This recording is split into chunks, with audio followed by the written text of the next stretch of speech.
Fear is perhaps the most universal of all human experiences. It has walked beside human beings since the very beginning. We accept it as just part of being alive. But what if there was another way to live?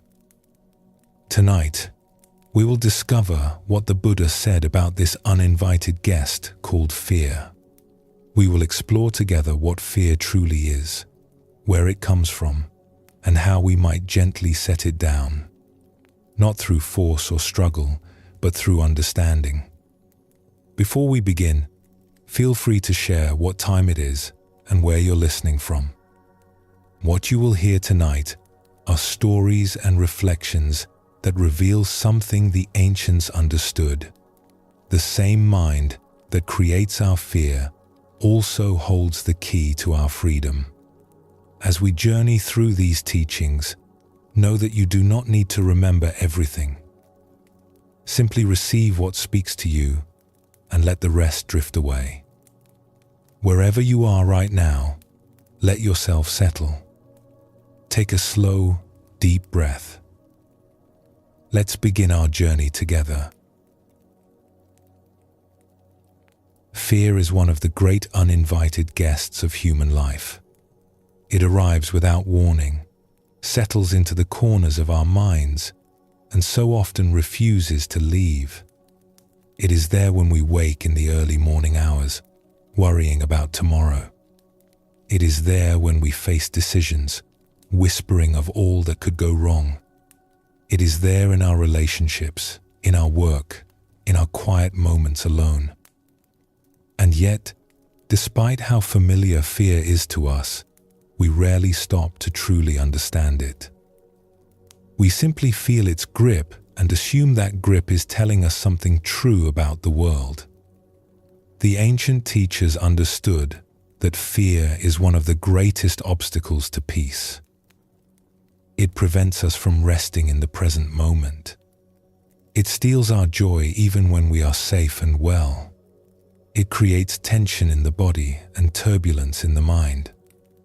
But here is something remarkable. The very same part of us that creates fear also holds the key to its release. The imagination that creates dark possibilities can also open doors to peace.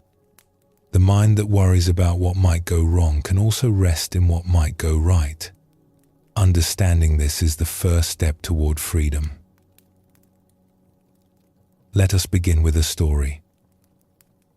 There is a tale told in certain monasteries about a young student and his teacher, an elderly monk known for his gentle wisdom and unshakable calm. The two had been walking together through a great forest, returning from a distant village where they had offered teachings to a small community. The morning had been clear when they set out, but by afternoon the sky had turned the color of slate. The wind began to stir, at first gently, and then with growing insistence. The leaves overhead shivered and whispered, and the student noticed the birds had fallen silent in that particular way that creatures do when they sense something approaching. Then the storm arrived. It came with a sound like a great wave, a rushing and roaring that swept through the canopy above. Rain began to fall, first in scattered drops and then in sheets that soaked through robes in moments. The wind bent the smaller trees nearly to the ground and set the ancient ones swaying and groaning like old men in pain. The student had never seen anything like it. All around them, branches were snapping and crashing down through the undergrowth. He could hear, somewhere in the distance, the sound of an entire tree surrendering to the wind, the slow crack and the thunderous impact as it struck the earth.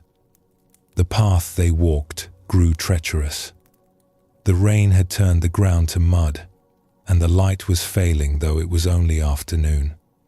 Each gust of wind brought new debris raining down, and the student found himself flinching at every sound, his shoulders hunched, his hands trembling. He tried to keep walking, tried to follow the calm figure of his teacher ahead of him on the path, but his legs grew heavy. his breath short. The fear that had been building in his chest finally overflowed, and he could go no further. He stopped in the middle of the path and called out to his teacher, "I cannot go on. I cannot take another step." The old monk turned back and looked at his student with eyes full of compassion. He walked back through the rain to stand beside the young man, patient and unhurried despite the chaos around them. "What troubles you, dear one?" The student's voice came out thin and strained. "What if a tree falls while we are beneath it? What if the next crash is the one that finds us? I keep seeing it in my mind, the branches coming down, and I cannot make the picture stop." The old monk was quiet for a moment. Around them, the storm continued its wild song. Rain streamed down the monk's face, but he seemed not to notice. He simply stood with his student in the midst of the tempest, as steady as a mountain. And then something shifted in the monk's eyes. A gentle light, almost like amusement, though not unkind. He placed a hand on his student's shoulder. "I understand. You are asking yourself, what would happen if a tree fell while we were beneath it? And this question has filled you with fear." The student nodded, unable to speak. "Then let me offer you another question," the monk said. "What would happen if a tree did not fall while we were beneath it?" The student blinked. The rain continued to fall. The wind continued to blow. But something in the question had caught him off guard, like a door opening in a wall he had thought was solid. What would happen if we walked safely through this forest and emerged on the other side, wet perhaps, tired perhaps, but whole and well? What if the branches that fall miss us by a wide margin? What if we arrive at the monastery by evening and sit by a warm fire, grateful for the adventure we have survived? The young student stood very still. He could feel the fear still present in his body, the tightness in his chest, the trembling in his limbs. But alongside that fear, something else was emerging. A small opening, a tiny window of light. "That is also possible," he whispered. "Yes," said the monk. "That is also possible. In fact, it is far more likely. Consider how many trees surround us. Consider how few are falling. Consider how large this forest is and how small we are. The chances of a tree striking us in this very moment are quite small. But you have been living as though it were certain, as though disaster had already arrived." The student looked around at the forest with new eyes.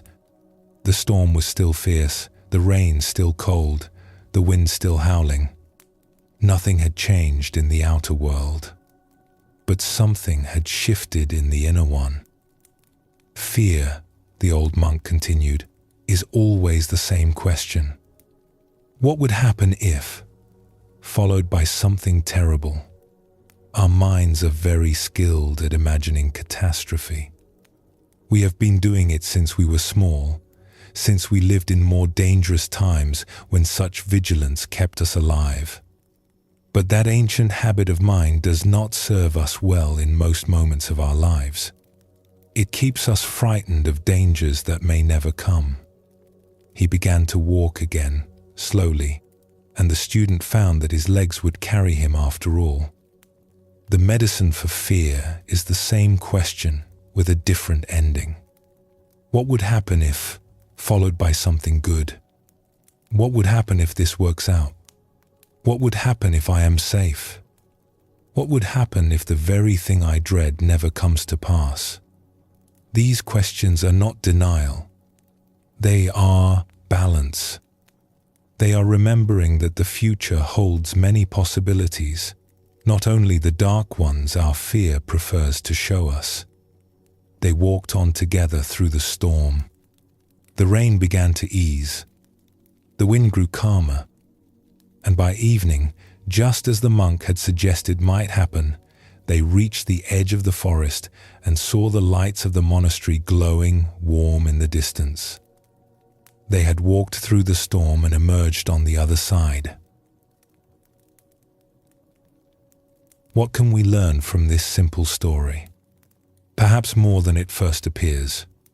The Buddha taught that our suffering comes not from the world itself, but from how we meet the world in our minds. He said that we are disturbed not by things, but by the views we take of things. Two people can face the same situation, the same storm, and experience it completely differently based on what is happening in their own minds. The young student in the forest was suffering not primarily because of the storm. He was suffering because of the pictures his mind was creating, the vivid images of disaster, the certainty that something terrible was about to happen. His imagination had run ahead of him down the darkest possible path, and he was experiencing the emotions of that imagined catastrophe as though it were already real. This is what fear does. It takes a possibility, often a remote one, and presents it to us as though it were inevitable. It focuses our attention so completely on what might go wrong that we lose sight of all the ways things might go right. It narrows our vision until the world seems full of nothing but danger. And here is something important to understand. The body does not know the difference between real danger and imagined danger. When we vividly picture something terrible happening, our hearts race, our muscles tense, our breathing grows shallow. We experience all the physical sensations of facing a true threat, even when we are perfectly safe.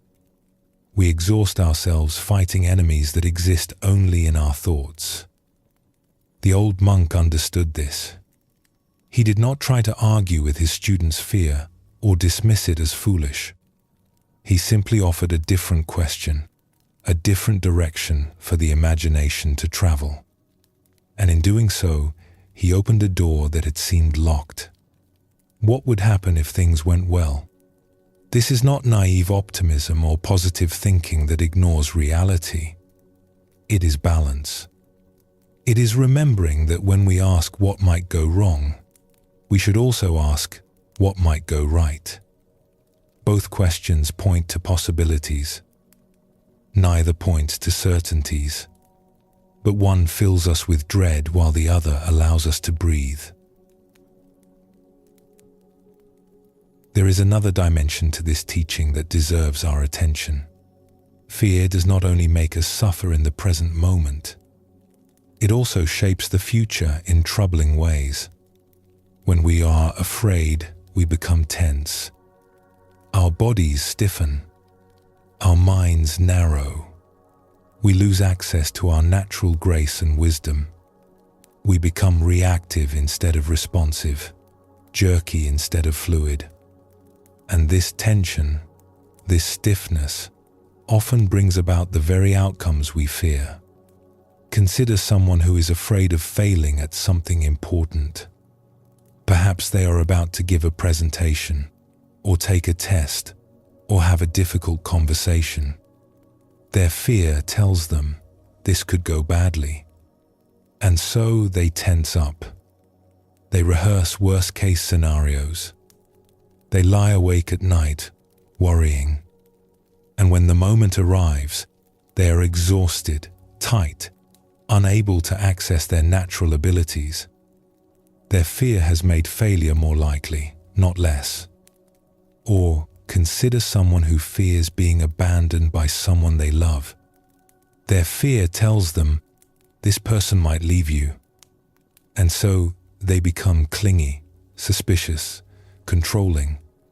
They question and doubt. They cannot relax into the relationship. And their partner, feeling smothered and mistrusted, eventually does leave. Their fear has created the very thing they dreaded. This is one of fear's cruelest tricks. It presents itself as protection, as vigilance keeping us safe. But so often it becomes a self-fulfilling prophecy, steering us toward the disasters we are trying to avoid. The ancient teachers spoke of this in terms of karma, the way our mental states create ripples that shape our future experience. A mind filled with fear sends out fear into the world and tends to receive fearful experiences in return. A mind at peace sends out peace and tends to receive peaceful experiences. This is not magic or superstition. It is simply the recognition that how we are inside affects how we act, and how we act affects what happens to us. The fearful person makes different choices than the peaceful person. They take different actions.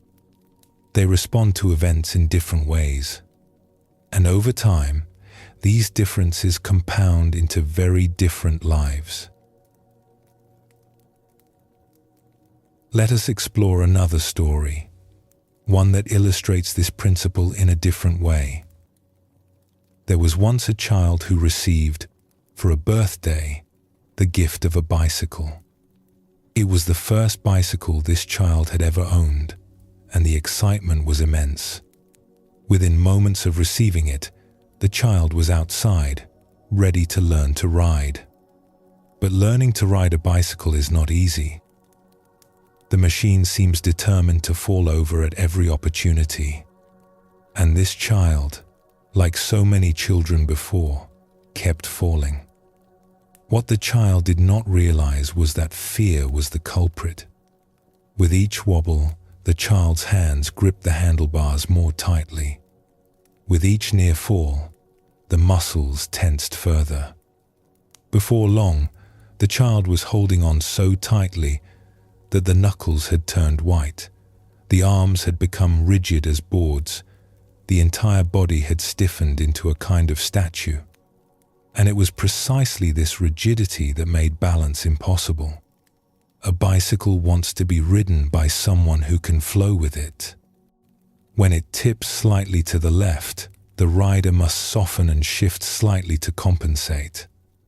When the path curves, the body must lean into the turn. The whole art of cycling is a conversation between rider and machine, a constant series of tiny adjustments. But a rigid rider cannot adjust. A tense body cannot flow. And so the child kept falling, not despite the fear, but because of it. It was only later, after many tumbles, that the child discovered the secret. Relaxation. Softness.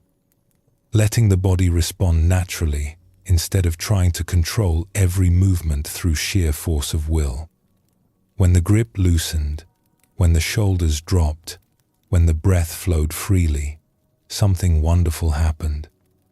The bicycle stopped fighting and started cooperating. Balance came naturally. The fall stopped. And the child rode off down the street, finally free. This is such a beautiful metaphor for how fear operates in our lives. We grip tightly because we are afraid of falling. But it is the gripping itself that makes us fall. We control because we are afraid of losing control. But it is the controlling that creates chaos. The spiritual path in many traditions is precisely this discovery. That letting go is safer than holding on. That softness is stronger than rigidity. That relaxation opens doors that effort keeps closed. How might we work with these teachings in our own lives? The first step is simply to notice when fear arises. This sounds obvious, but it is actually quite profound. So often we experience fear without recognizing it as fear. We feel tension, unease, worry, dread, and we do not pause to name what is happening. We simply react, gripping tighter, trying harder to control. When we notice fear, we can begin to observe it with some curiosity. What is the fear actually about? What is the terrible thing I am imagining might happen? Often, just making this explicit can begin to loosen fear's grip. The vague sense of dread becomes a specific concern, and specific concerns can be examined. Then we can ask the balancing question: what would happen if this turned out well? What would happen if my fear was wrong? What is a positive possibility that is at least as likely as the negative one I have been fixating on? This is not about lying to ourselves or pretending everything is fine when it is not. It is about restoring balance to an imagination that has tipped too far into darkness. It is about remembering that we do not know the future, and that if we are going to speculate about it, we might as well speculate in ways that bring us peace. We can also practice relaxing the body. Fear lives in the body as tension, and we can address it directly through the body. When we notice we are afraid, we can consciously soften the shoulders, relax the jaw, let the belly go loose. We can take deeper breaths, longer exhales. We can feel our feet on the ground and remember that in this moment, right now, we are safe.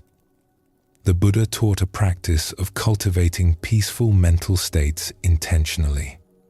Just as we might cultivate a garden, pulling weeds and planting flowers, we can cultivate the garden of the mind.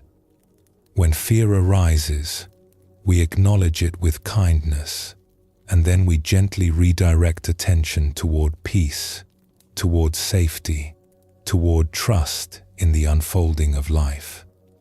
This takes practice. The habit of fear is often deeply ingrained, woven into our nervous systems since childhood. We will not transform it overnight.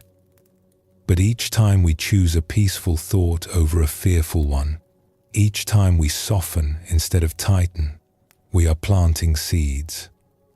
And over time, those seeds grow into a different way of being. There is one more teaching hidden in the story of the student and the monk in the storm. The student's fear came from certainty, the certainty that disaster was about to strike. But this certainty was false. The student did not actually know what was going to happen. He was treating his fearful imagination as though it were prophetic truth, when in fact, it was just one possible story among many. The monk's gift was to remind him of his own not knowing. Neither of them knew what would happen. The future was genuinely uncertain, and in that uncertainty, there was room for hope as well as fear, room for peaceful possibilities as well as frightening ones. We so often suffer because we forget that we do not know. We project our fears onto the blank screen of the future and then react as though we were watching a documentary rather than a creation of our own minds. True wisdom includes a deep comfort with not knowing.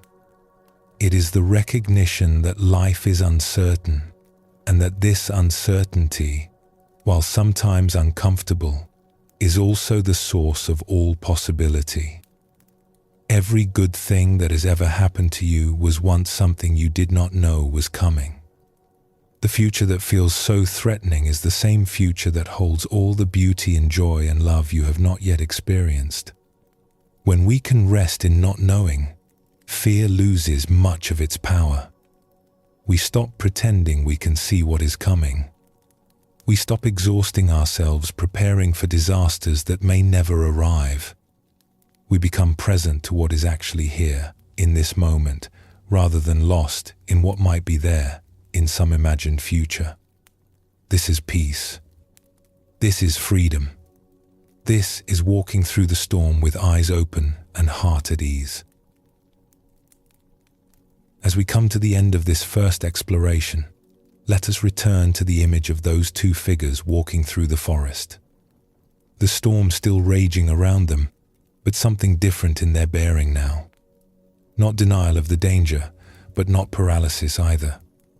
simply walking, one step at a time, trusting that the path would hold, trusting that most of the trees would stay standing, trusting that they would find their way through.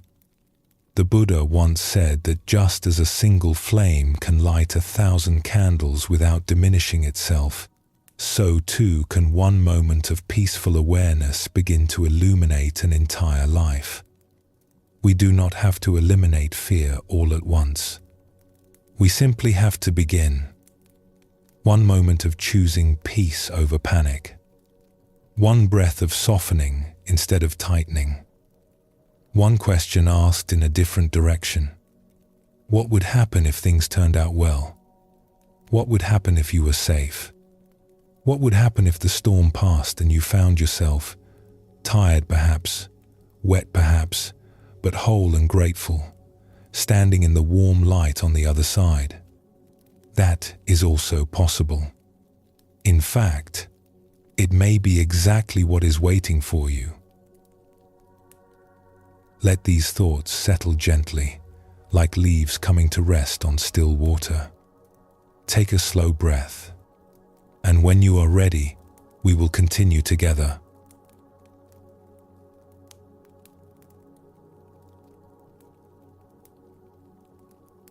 We have begun to see that fear is a kind of storytelling. It is the mind spinning tales about a future that has not yet arrived, focusing always on the darkest possibilities while forgetting the light. And we have seen that we can gently shift this storytelling, asking ourselves not only what might go wrong, but also what might go right. But there is more to understand about fear. It does not live only in our thoughts. It lives in our bodies. It shapes our muscles, our breath, our very posture. And through the body, fear reaches out into the world and begins to shape events themselves. This is perhaps the most important teaching about fear. It is not merely unpleasant. It is creative. It tends to bring about the very outcomes it warns us against. Understanding this deeply can change how we relate to fear forever. Let us explore how this works. When fear arises, it does not stay in the mind alone. It immediately begins to express itself through the body. The shoulders rise and tighten. The jaw clenches. The belly hardens. The breath becomes shallow and quick, caught high in the chest rather than flowing deep into the belly. These are ancient responses, wired into us from a time when our ancestors faced physical dangers that required immediate action. When a predator appeared, the body needed to be ready to fight or flee. Muscles tensed for action. Breath quickened to supply oxygen. The whole system shifted into a state of high alert. This response served us well in the wild. But in modern life, we activate it constantly in situations where it does not help us at all. We feel the same physical alarm when we worry about a meeting at work, or an unpaid bill, or a relationship that feels uncertain. Our bodies prepare for a tiger that is not there. And here is the difficulty. When we are in this state of physical tension, we do not function well. Our thinking becomes narrow and rigid. Our reactions become jerky and impulsive. We lose access to our creativity, our wisdom, our natural grace. We become, in a sense, less capable precisely when we feel we need to be most capable. There is an old teaching that compares a tense mind to a cup of muddy water. When we shake the cup, trying to see clearly, the mud swirls and the water becomes even more clouded. But when we set the cup down and let it be still, the mud settles naturally to the bottom and the water becomes clear. Fear shakes the cup. Relaxation lets it settle. Consider someone who is very worried about their health. They have read something frightening, perhaps, or they have a family history that concerns them. Fear begins to whisper its dark stories. What if you become ill? What if something is already wrong inside you that you do not know about? As this fear takes hold, the body responds. Shoulders tighten. Sleep becomes difficult. The appetite changes. There is a constant low level of stress humming through the system, day after day, week after week. Now, we know that chronic stress is genuinely harmful to health. It weakens the immune system. It creates inflammation. It prevents the body from doing its natural work of repair and renewal. The very fear of becoming ill creates conditions in the body that make illness more likely. This is not a reason to add more fear, to become afraid of being afraid. It is simply an invitation to notice the pattern. The gripping does not protect us. It harms us. The way forward is not more vigilance but more release. Or consider someone who fears having an accident while traveling. Every time they set out on a journey, their mind fills with images of disaster.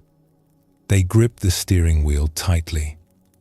They startle at every unexpected movement around them. Their body is tense. Their reactions are sharp and jerky. Their attention is scattered by anxiety. A relaxed traveler responds smoothly to unexpected events. They have full access to their reflexes and judgment.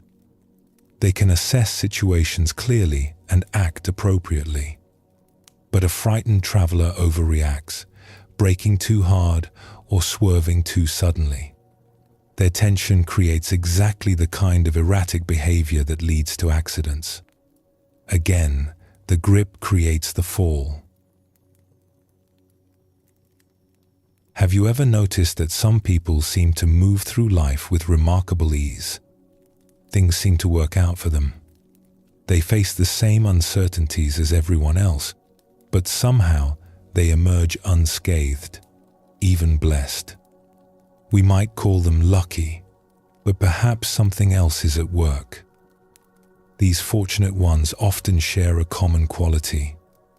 They do not grip. They do not spend their days worrying about what might go wrong. They take life as it comes, responding to each moment with a kind of relaxed presence that allows them to dance with whatever arises. This is not naivety or denial. Many of these people have faced real difficulties in their lives. They know that hard things happen, but they have learned somehow that worrying about hard things does not prevent them. It only steals the peace of the present moment and clouds the judgment we need when challenges actually arrive. The Buddha spoke of this quality as a kind of equanimity, a steadiness of heart that remains balanced regardless of conditions. Pleasant or unpleasant, easy or difficult, the equanimous heart remains open and at ease. This is not coldness or indifference. It is a deep trust in one's own capacity to meet whatever comes. And here is the remarkable thing. This trust tends to create good outcomes. The person who is relaxed and present makes better decisions. They see more clearly. They respond more skillfully. They do not waste their energy on imaginary problems, so they have more energy for real ones. Their very ease becomes a kind of protection. We might say that fear creates what it fears, and trust creates what it trusts. Both are self-fulfilling prophecies. We get to choose which prophecy we want to live. Perhaps nowhere is this pattern more visible than in our relationships with others. When we love someone, we become vulnerable. We have something precious that could be lost. And for many of us, this vulnerability awakens deep fear. What if they leave? What if they betray our trust? What if they stop loving us? What if we are not enough? These fears, when they take hold, begin to shape how we behave. We become vigilant, watching for signs of trouble. We become controlling, trying to prevent the disaster we imagine. We become clingy, seeking constant reassurance that everything is still all right. We become jealous, suspicious of anyone who might threaten what we have. And all of these behaviors push the other person away. No one wants to be constantly watched and doubted.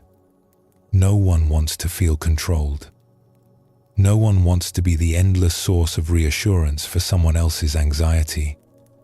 The very behaviors that come from fear of losing love make us harder to love. There is a teaching that says we cannot hold water by grasping it.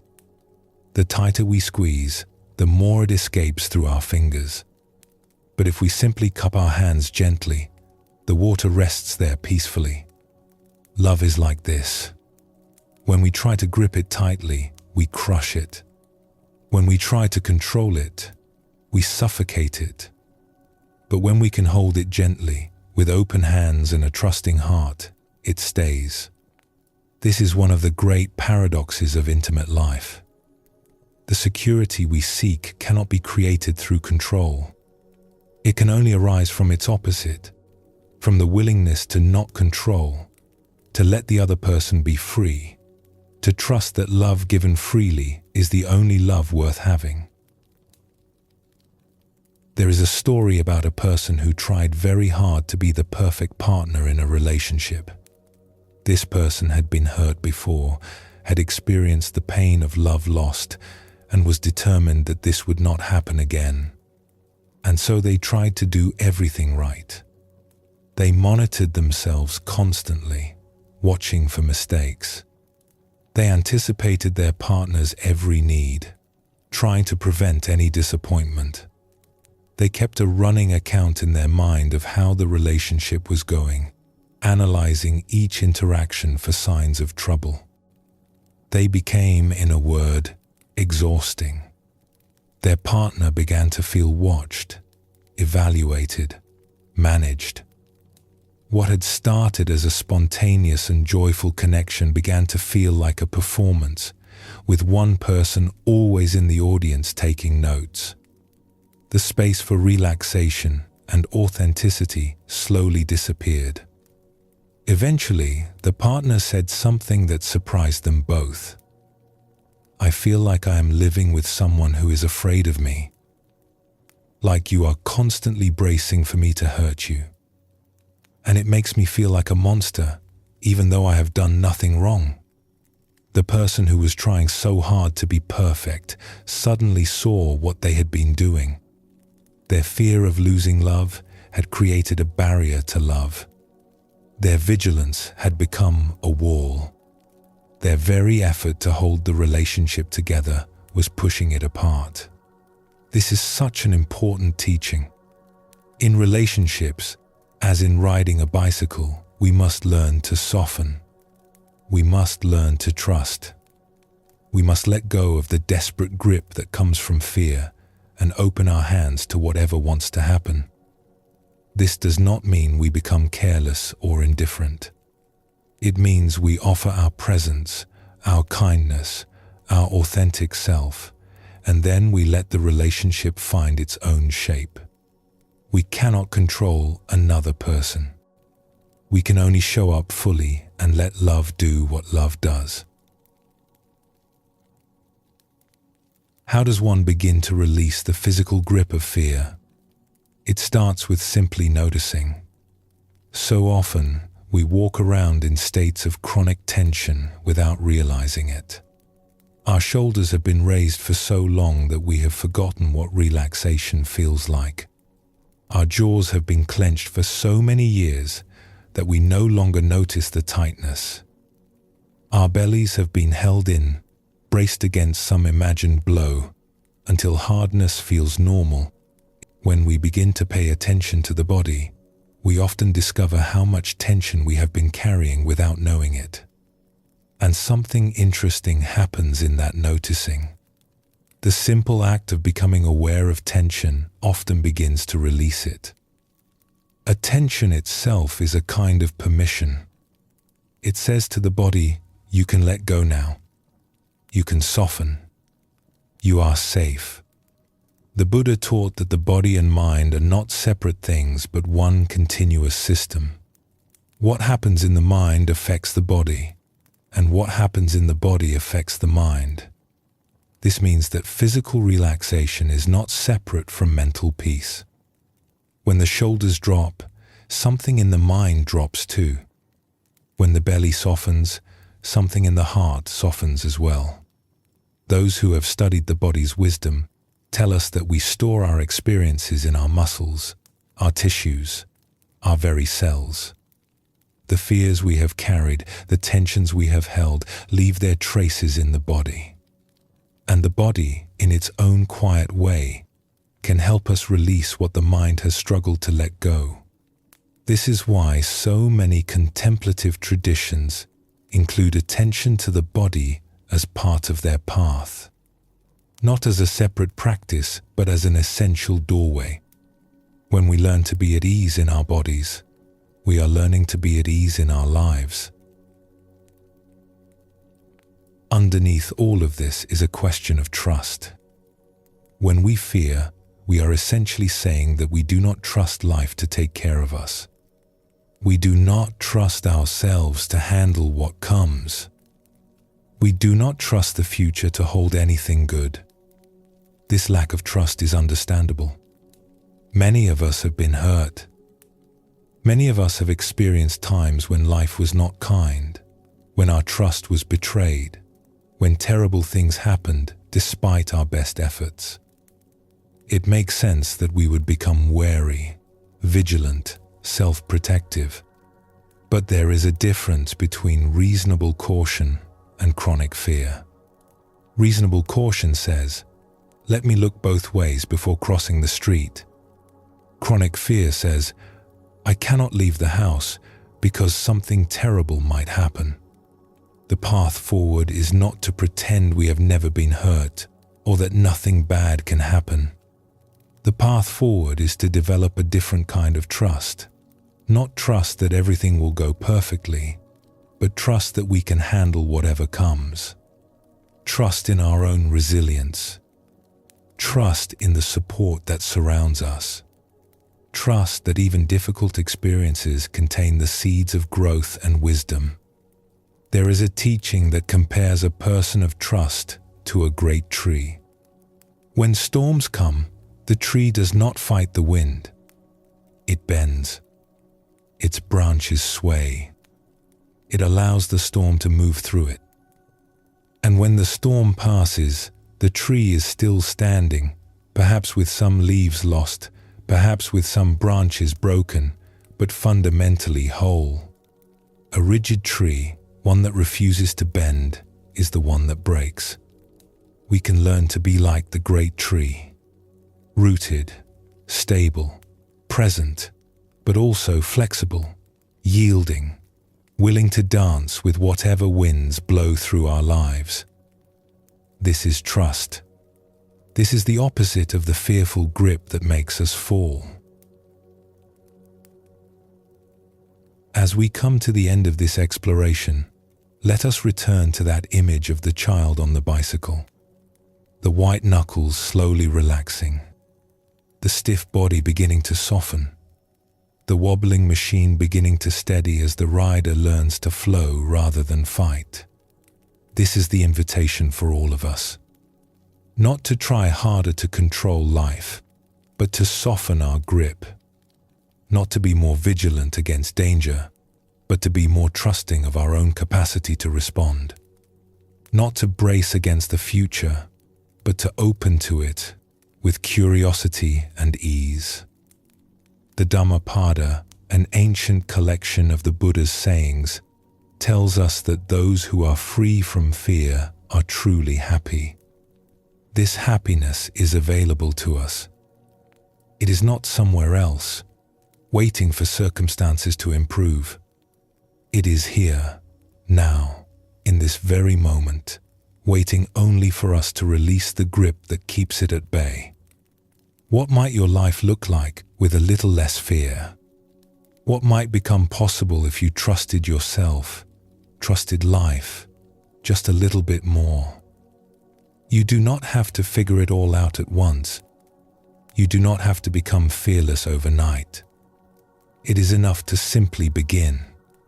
To notice, here and there, where the grip is tight. To allow, now and then, a little softening. One small release at a time. One moment of trust at a time. This is how we learn to ride. This is how we learn to live. Rest here for a moment before we continue on together.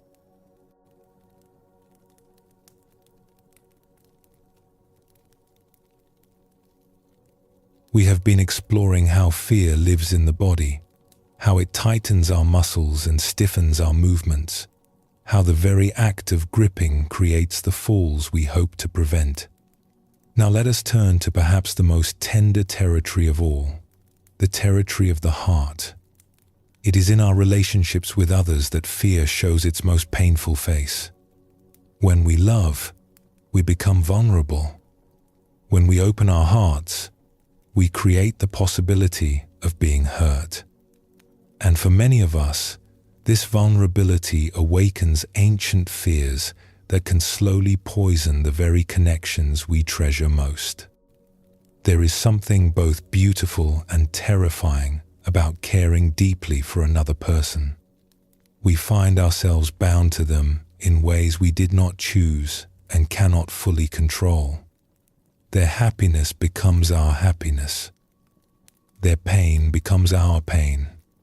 We discover that we are no longer entirely separate, that our well-being has become entangled with theirs in the most intimate way. This entanglement is the very nature of love. It is what makes love so precious and so powerful. But it is also what makes love feel so dangerous to the fearful mind. When we have something precious, we have something to lose. And the fear of loss can begin to overshadow the joy of having. The Buddha spoke often of love, of compassion, of the deep bonds between beings. He taught that our relationships are among our greatest teachers, mirrors that show us ourselves, opportunities to practice the most profound qualities of the human heart. But he also recognized that relationships can become tangled with fear, and that this tangling creates immense suffering. Let us look closely at how this happens, and how we might find our way to something more free. When we enter into a close relationship, whether with a partner, a dear friend, or a family member, something tender begins to grow. We start to depend on this person. We start to need them. We start to imagine a future that includes them. And alongside this beautiful growth, a small seed of fear often takes root as well. What if they leave? What if they change? What if they discover something about us that makes them turn away? What if this precious thing we are building together falls apart? These fears are natural. They arise precisely because we care. If we did not love, we would not fear losing. The fear is, in a strange way, a measure of how much the relationship means to us. But here is where things become complicated. When fear takes hold in a relationship, it begins to change how we behave. We become watchful. We look for signs of trouble. We interpret small things as evidence of larger problems. This watchfulness is exhausting, both for us and for the one we love. It creates an atmosphere of tension, of being evaluated, of never quite being good enough.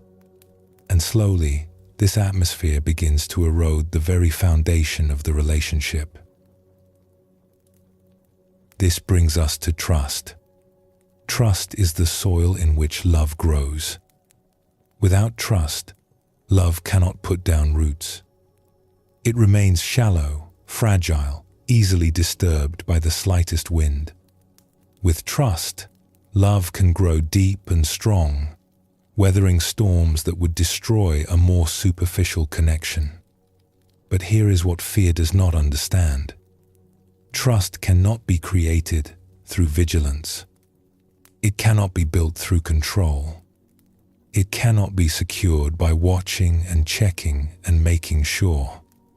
In fact, these very behaviors destroy trust rather than create it. When we watch someone closely, we are communicating that we do not trust them. When we check up on them, we are saying that their word is not enough.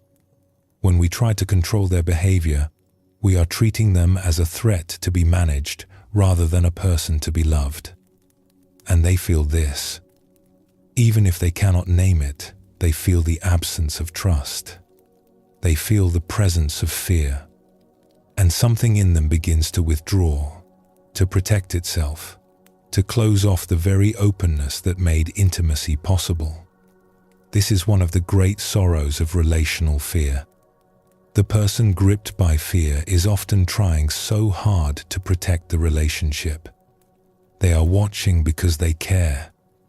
They are controlling because they cannot bear to lose what they have found. Their intentions are good, even loving. But the impact of their behavior is the opposite of what they intend. The watched person feels like a suspect rather than a beloved. The controlled person feels like a prisoner rather than a partner. And slowly, imperceptibly, love begins to wither in the atmosphere of suspicion. There is an old teaching that compares trust to a bird. If you want a bird to stay with you, you must open your hand and let it be free. The moment you try to grasp it, to close your fingers around it, the bird will struggle and fight to escape. But an open hand, a hand that offers rest without imprisonment, is a hand a bird might choose to return to again and again. Our relationships are like this. The people we love must be free to choose us. And they can only truly choose us if they are genuinely free not to. The paradox is that security in relationship comes not from preventing the other person from leaving, but from knowing that they stay because they want to, freely, in each moment. This is a difficult teaching for the fearful heart. It asks us to release control precisely when we feel most afraid. It asks us to open our hands precisely when we most want to grasp. But there is no other way. The grip that seeks to secure love is the grip that crushes it. Fear in relationships often wears a particular mask, the mask of perfectionism. We become afraid of making mistakes, afraid of disappointing, afraid of being seen as flawed. And so we try harder and harder to be perfect, to do everything right, to never give our loved one any reason to be unhappy with us. There is a story about a young person who entered a contemplative community, eager to live a life of depth and meaning. This person had experienced pain in the past, had known what it was to be rejected and found wanting, and was determined that this would not happen again. And so they tried with all their might to be the perfect member of the community. They followed every guideline with meticulous care. They watched themselves constantly for any sign of error. They anticipated what others might need and tried to provide it before being asked. They kept a running score in their mind, tracking their successes and failures, always pushing themselves to do better. The effort was tremendous. Every day was a battle against imperfection. Every interaction was a test to be passed. There was no rest, no ease, no simple enjoyment of the life they had chosen. Only the endless striving to be good enough. And the strangest thing began to happen. Despite all this effort, or perhaps because of it, the person began to feel more and more disconnected from the community they had joined. The other members seemed distant, hard to reach. The warmth and belonging they had hoped to find remained elusive. They worked harder and harder, and the connection they sought seemed to slip further and further away. Eventually, a kind teacher noticed their struggle and offered some words that changed everything. "You are trying so hard to be perfect that there is no room for you to simply be here. You are so busy performing that you have forgotten to participate. The others do not need you to be flawless. They need you to be real." The young person was stunned. They had thought that perfection was the price of belonging. They had thought that any mistake would lead to rejection. But here was a different teaching altogether. Perhaps belonging required something other than perfection. Perhaps it required authenticity, vulnerability, the willingness to be seen as one truly was, imperfections and all. What that young person discovered is something that applies far beyond contemplative communities. It applies to every relationship we will ever have. When we try to be perfect, we are essentially hiding. We are presenting a polished surface, a curated version of ourselves, while keeping our true self concealed behind it. We think this will make us more lovable, but in fact, it makes genuine love impossible. How can someone love us if they do not know us? How can they accept us if we never show them who we actually are? There is a teaching that says we are most beautiful not when we are flawless, but when we are real. A face that shows the lines of laughter and tears is more beautiful than a face frozen in artificial smoothness. A heart that has been broken and healed is more beautiful than a heart that has never risked anything. Our imperfections are not obstacles to love. They are invitations to love. When we allow ourselves to be imperfect in front of another person, we are offering them a tremendous gift. We are saying, "I trust you enough to let you see me as I am. I trust you enough to be vulnerable with you. I trust you enough to stop performing." And this gift invites a gift in return.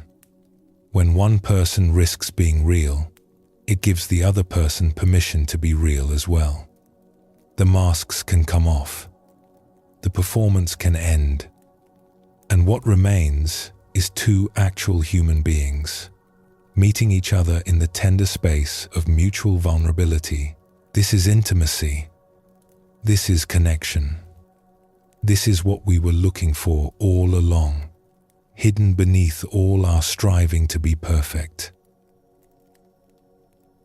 Fear does something particular to our presence. It makes us tight, contracted, hard to be with. When we are afraid, we are not fully available to the moment or to the people in it. Part of us is always somewhere else, watching, calculating, worrying about what might happen next. Think about what it feels like to be with someone who is truly relaxed. There is a quality of spaciousness around them. They are fully present, not distracted by anxiety or preoccupied with their own concerns. They listen when you speak. They see you when they look at you. There is room for you to be yourself in their presence, because they are not filling all the space with their own tension. Now think about what it feels like to be with someone who is gripped by fear.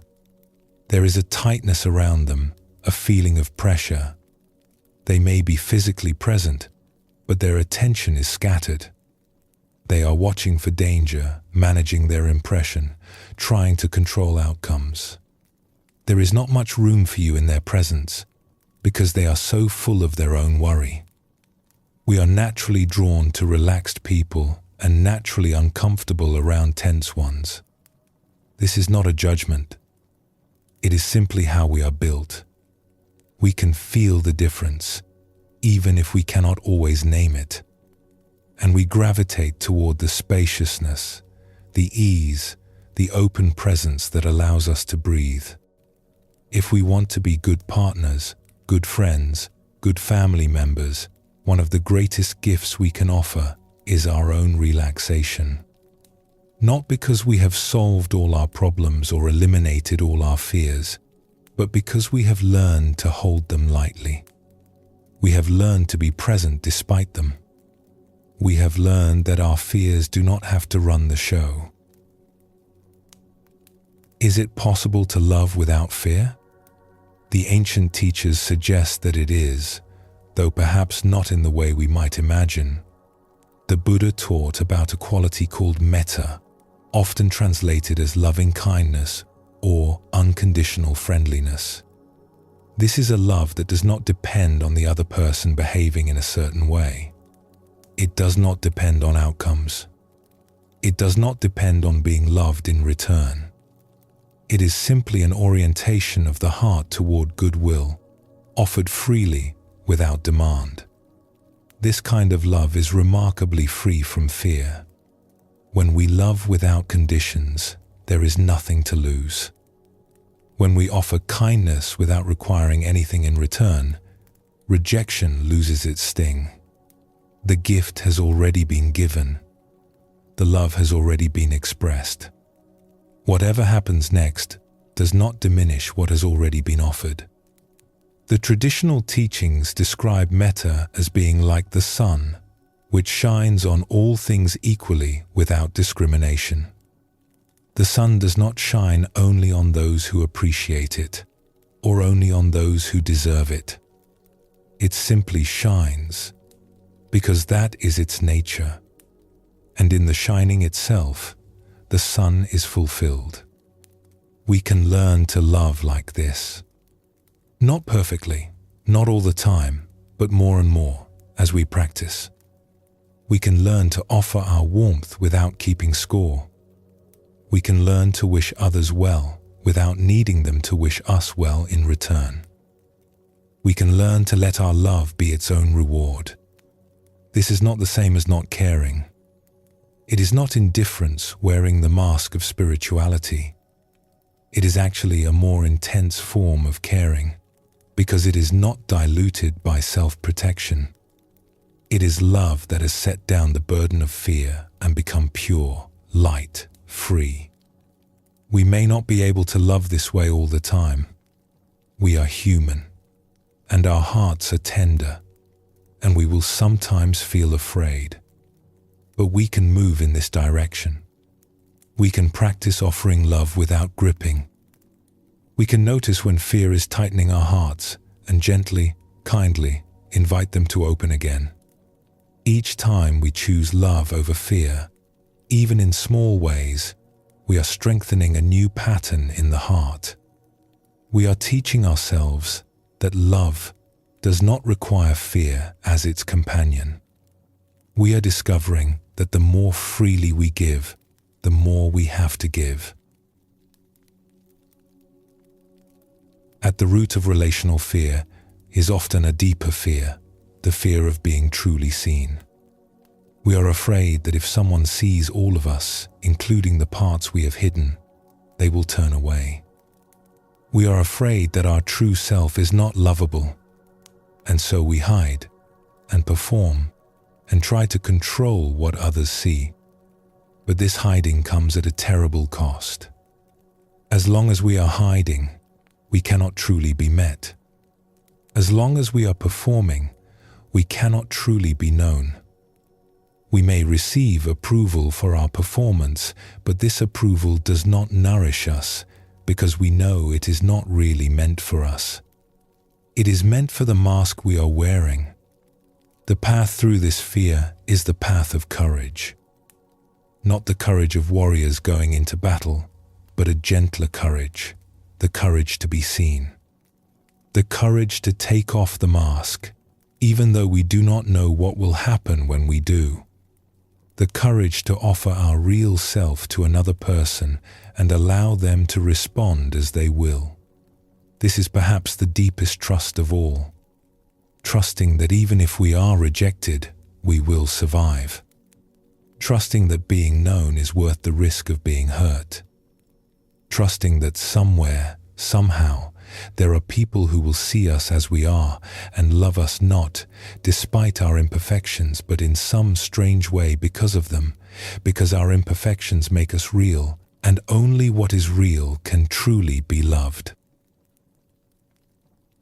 When fear releases its grip on our relationships, something beautiful becomes possible. We can rest.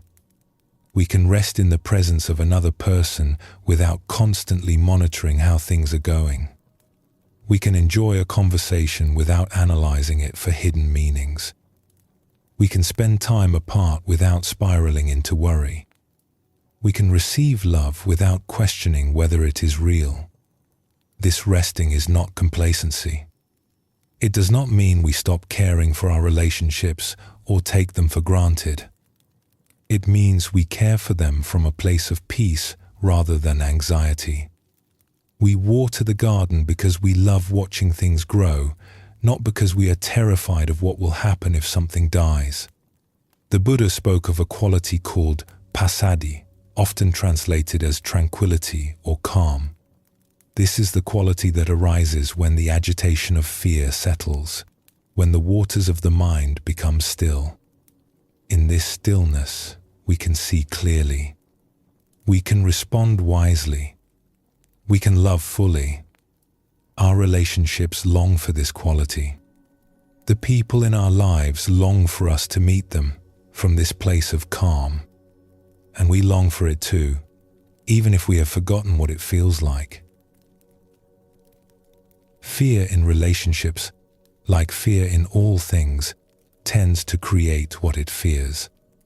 The watching and controlling and performing that come from fear slowly erode the trust and intimacy we most want to protect. But the reverse is also true. Trust tends to create what it trusts. When we can offer our presence without gripping, our love without conditions, our real self without masks, we create the possibility of connection far deeper than anything fear could achieve. This is not easy. Our fears are old and strong. Our habits of hiding and controlling are deeply worn into us by years of practice. We learned them young, often in situations where they made sense, where we genuinely needed to protect ourselves.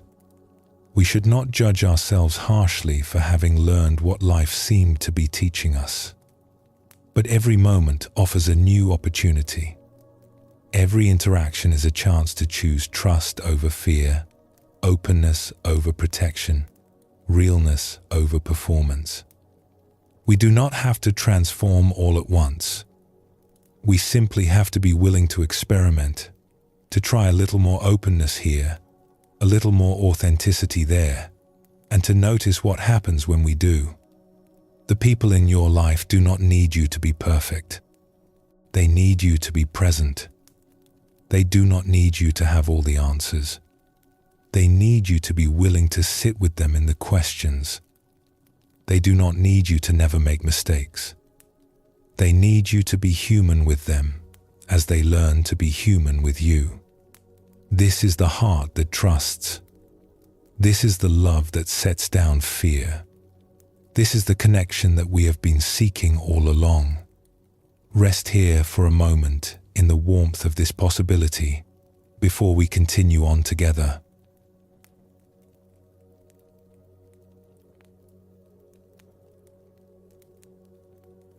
We have been exploring fear in the realm of relationships, seeing how it tightens our hearts and prevents the very intimacy we long for. Now let us turn inward to look at something even more fundamental: the fear that arises from who we think we are. Each of us carries around a picture of ourselves. It is built from memories and experiences, from things others have told us, from comparisons we have made, from successes we have achieved and failures we have tried to forget. This picture feels very real to us. It feels like who we actually are. But if we look closely, we begin to see something interesting. This picture is not a simple reflection of reality. It is a construction. It is curated, edited, shaped to show us in a particular light. And we are constantly working to maintain and protect this construction, often without realizing we are doing so. The Buddha taught that much of our suffering comes from this constructed self, this image we cling to and defend. He called it attachment to self, and he suggested that it is one of the deepest roots of fear. For when we have built an image of who we are, we become terrified of anything that might threaten that image. We become afraid of failure, of embarrassment, of being seen as less than we wish to be. Let us explore this through a story. There is a tale told in many lands about a wise old teacher who was known throughout the region for his depth of understanding and his unusual ways of instruction. He had many students who came to learn from him, and he was greatly respected by all who knew him. One day, this teacher announced that he would take his students on an outing to a traveling fair that had come to the nearby town. The students were surprised and delighted. Their teacher was a serious man, devoted to contemplation and wisdom. What could he want with the entertainments of a fair? But they trusted him, and so they went. The fair was alive with color and noise. There were merchants selling spices and fabrics, musicians playing lively tunes, children running and laughing, animals performing tricks. The students wandered through it all with wide eyes, enjoying the spectacle but wondering why their teacher had brought them here. Then they came upon a game of archery. A target had been set up at one end of a clearing, and for a small fee, anyone could try their luck with a bow and arrows. Hit the center of the target, and you would win a prize. The old teacher stopped and watched for a moment. Then, to everyone's astonishment, he approached the gamekeeper and paid for 3 arrows. The students looked at one another in confusion. Their teacher was a man of books and meditation. What could he know of archery? They had never seen him hold a weapon of any kind. This seemed like a recipe for embarrassment. But the teacher simply smiled and took up the bow. He fitted the first arrow, drew back the string, and released. The arrow flew weakly through the air and landed in the dirt, far short of the target. It had not even come close. A few people in the crowd began to snicker. The teacher turned to his students with a peaceful expression. That, he said calmly, was the shot of a hasty person. Someone who acts without thinking, who rushes ahead without preparation, who lets impatience guide their hand. The students nodded slowly, beginning to understand that a lesson was unfolding. The teacher fitted his second arrow. This time he took longer, pulling the string back further, aiming with apparent care. He released, and the arrow flew with much more force.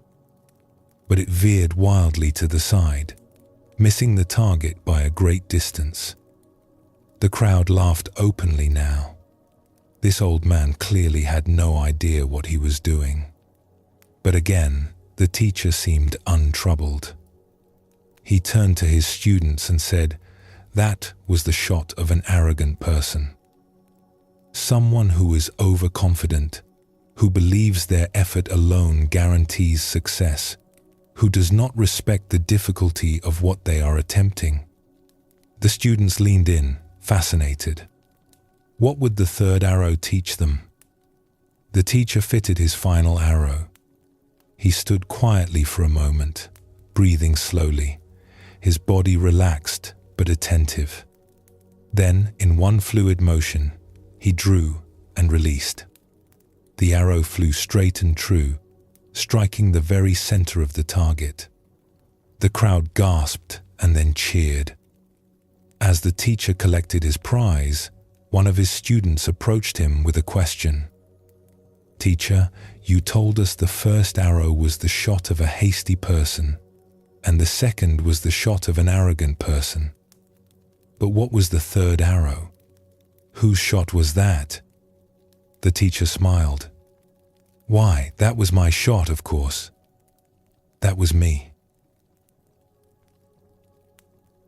This simple story contains a profound teaching about how we construct our sense of who we are. Notice what the teacher did.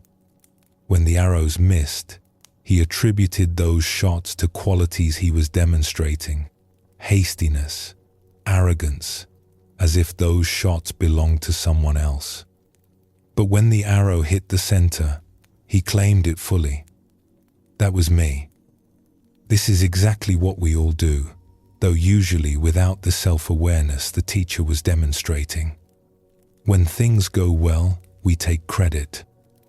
That was me. My skill, my effort, my intelligence, my worth. We weave our successes into the story of who we are. But when things go poorly, we find ways to distance ourselves. That was not really me. I was tired. I was distracted. I was having an off day. The circumstances were against me. Someone else was at fault. We push our failures to the edges of our identity, treating them as anomalies that do not reflect our true self. Through this selective process, we build an image of ourselves that includes mostly our best moments and excludes most of our worst ones. We become, in our own minds, the person who hits the target, not the person who misses. This construction happens so naturally, so automatically, that we rarely notice we are doing it. It feels like we are simply perceiving reality accurately. Of course, my successes represent who I really am. Of course, my failures were exceptions caused by circumstances beyond my control. This seems obvious, self-evident, not even worth questioning. But if we pause and look honestly, we begin to see the selectivity at work. We begin to notice how we emphasize certain memories and downplay others, how we tell the story of our lives in ways that cast us in a favorable light, how we compare ourselves to others in ways that make us feel better about ourselves. And then we become terrified of missing. Because if we have built our identity around success, then failure threatens not just our goals but our very sense of self. If we have told ourselves we are the person who always hits the target, then missing calls everything into question. Who are we if we are not the person we thought we were? This is the deep root of so much of our fear.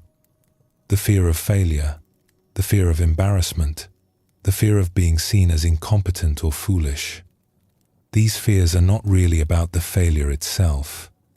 They are about what the failure might mean for the self we have constructed. The Buddha taught that this constructed self is not solid, not permanent, not ultimately real. He called it anatta, sometimes translated as not self or non-self. This teaching is often misunderstood as meaning that we do not exist at all. But that is not quite what it points to.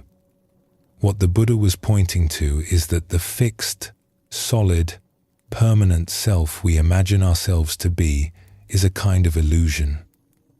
It is a story we tell, a construction we maintain, but it does not have the solidity we attribute to it. When we look closely, we find that this self is constantly changing, constantly being revised, constantly being propped up by our thoughts and beliefs. And because it is a construction, it can feel very fragile. It requires constant maintenance. We must keep achieving to prove our competence. We must keep receiving approval to confirm our worth. We must keep avoiding failure to protect our image. It is exhausting work, and it never ends. But here is the liberating possibility the Buddha offered. If this solid self is not ultimately real, then we do not have to defend it so fiercely.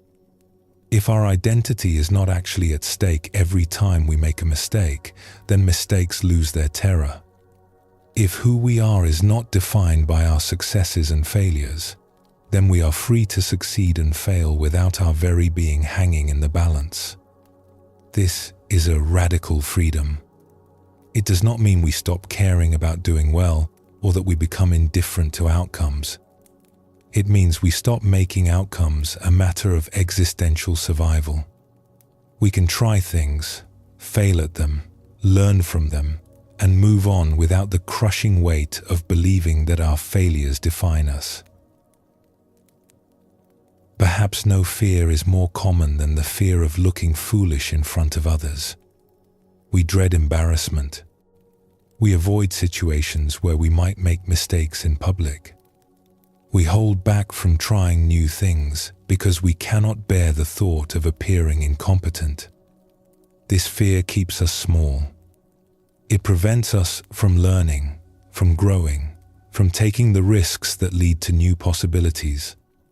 It traps us in a narrow range of behaviors where we feel safe, where we know we can perform adequately, where the chance of embarrassment is low.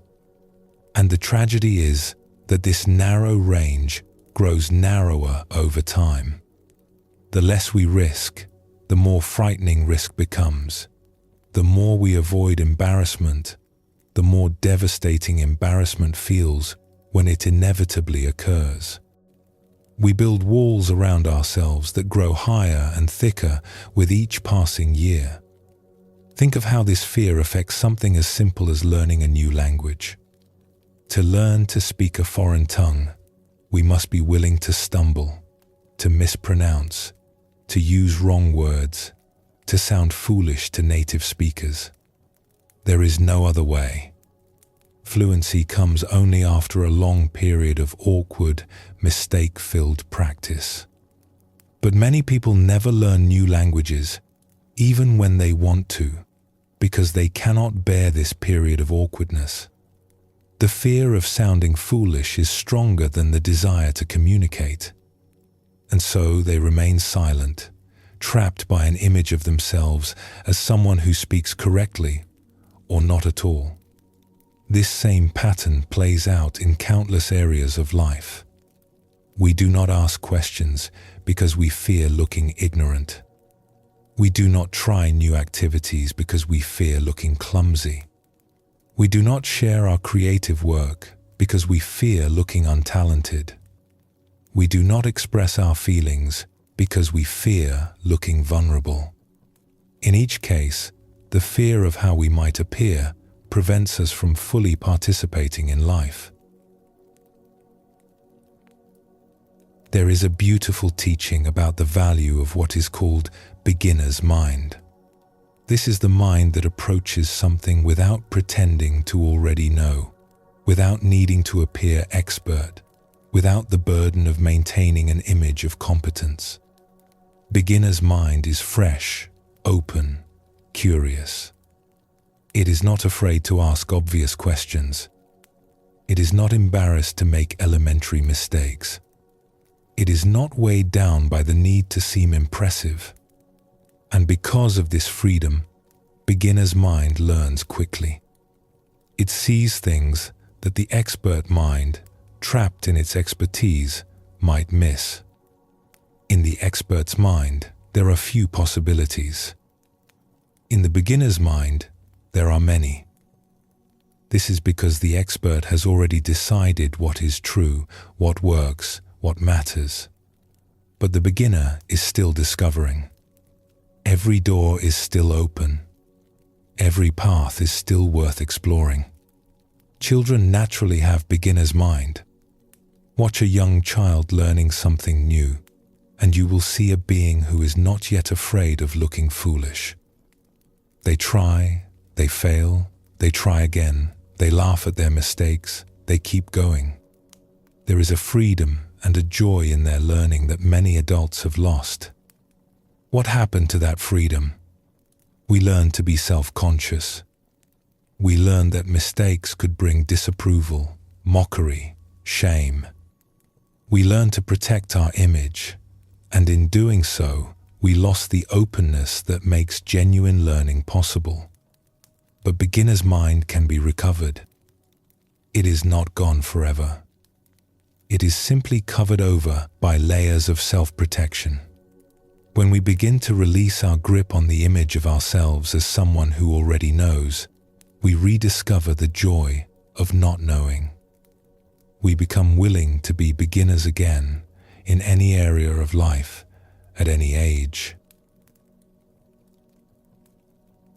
There is an old piece of wisdom that suggests when we make a mistake and others laugh, we should laugh with them.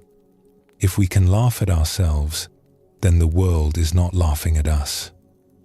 It is laughing with us. And there is all the difference in the world between these two. When we take ourselves very seriously, when we are heavily invested in appearing competent and put together, then mockery feels like an attack. It feels like others are seeing through our facade, exposing the inadequate person we fear we might be underneath. This is painful, and so we do everything we can to avoid situations where it might happen. But when we hold ourselves lightly, when we do not need to maintain an image of perfection, then mockery loses its sting. We can join in the laughter. We can enjoy the humor of our own foolishness. We can be human together with those who witness our mistakes.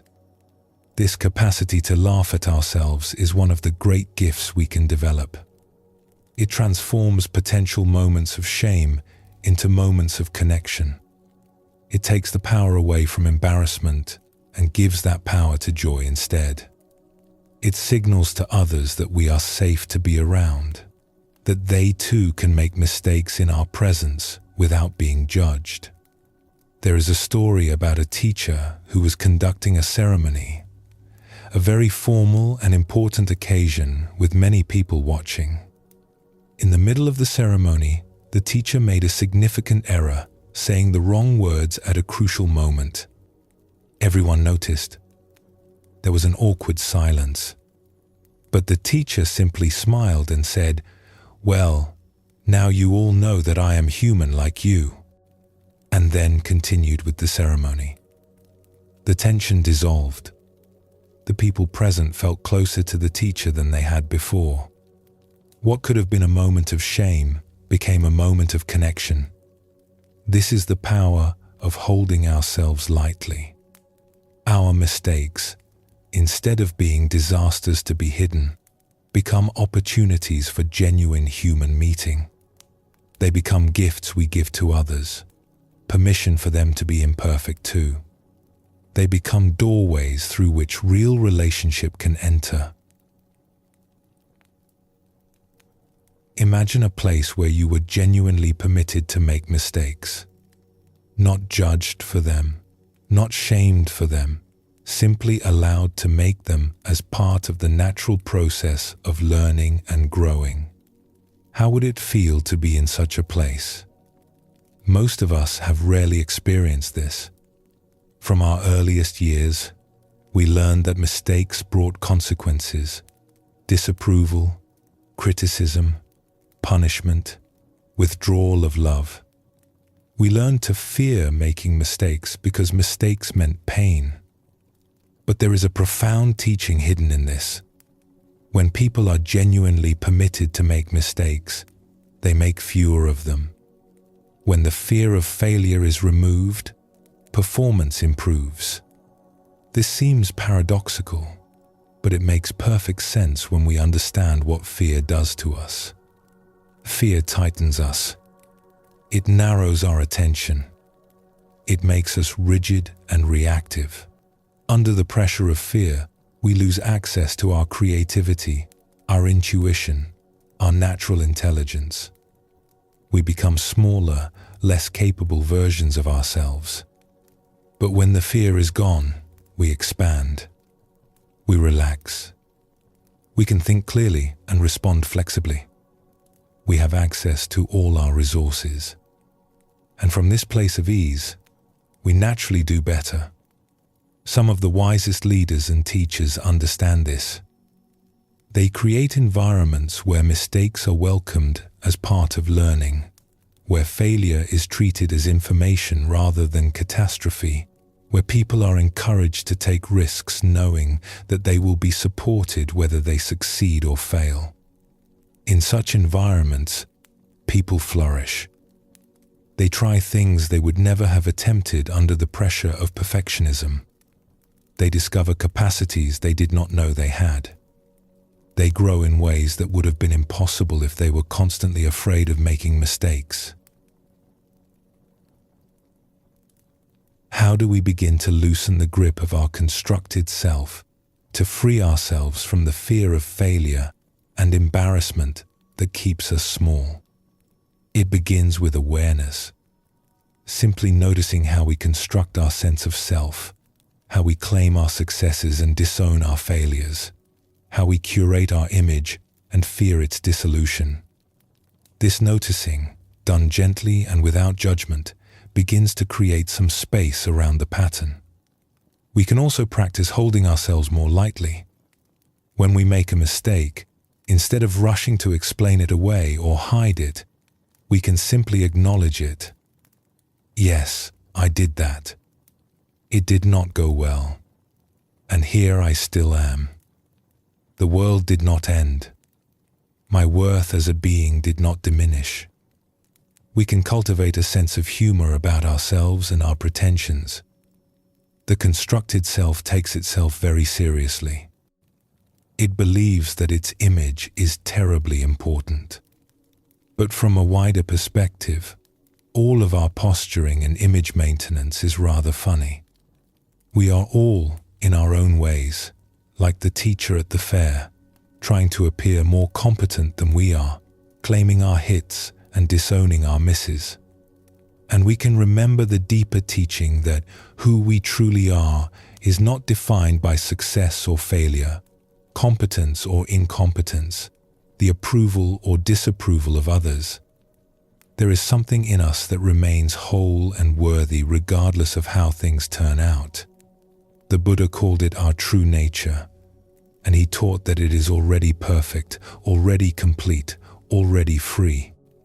When we touch this deeper sense of who we are, the constructed self loses some of its power over us. We can still play the games of identity and achievement if we choose, but we are no longer enslaved by them. We can succeed without inflating, fail without deflating, and move through life with a lightness that the fearful self could never know. Let us return for a moment to the image of that old teacher at the fair, fitting arrow after arrow to the bow, missing and then finally hitting the center. What made his demonstration so powerful was not the successful shot. It was his equanimity through all three. He did not crumble when he missed. He did not puff up when he hit. He remained the same peaceful presence throughout, teaching his students that outcomes do not have to shake us, that we do not have to be defined by our performance, that there is a freedom available beyond success and failure. This freedom is available to each of us. It does not require that we stop caring about outcomes or become indifferent to how things turn out. It simply asks that we loosen our grip on the constructed self, that we stop making our worth contingent on our achievements, that we allow ourselves to be beginners, to make mistakes, to look foolish sometimes, and to laugh when we do. The world does not need our perfection. It needs our presence. It needs us to show up fully, to try things, to fail at some of them, to learn and grow and try again. It needs us to be human together, imperfect together, laughing together at the beautiful absurdity of it all. Rest here for a moment in this spacious possibility before we continue on together.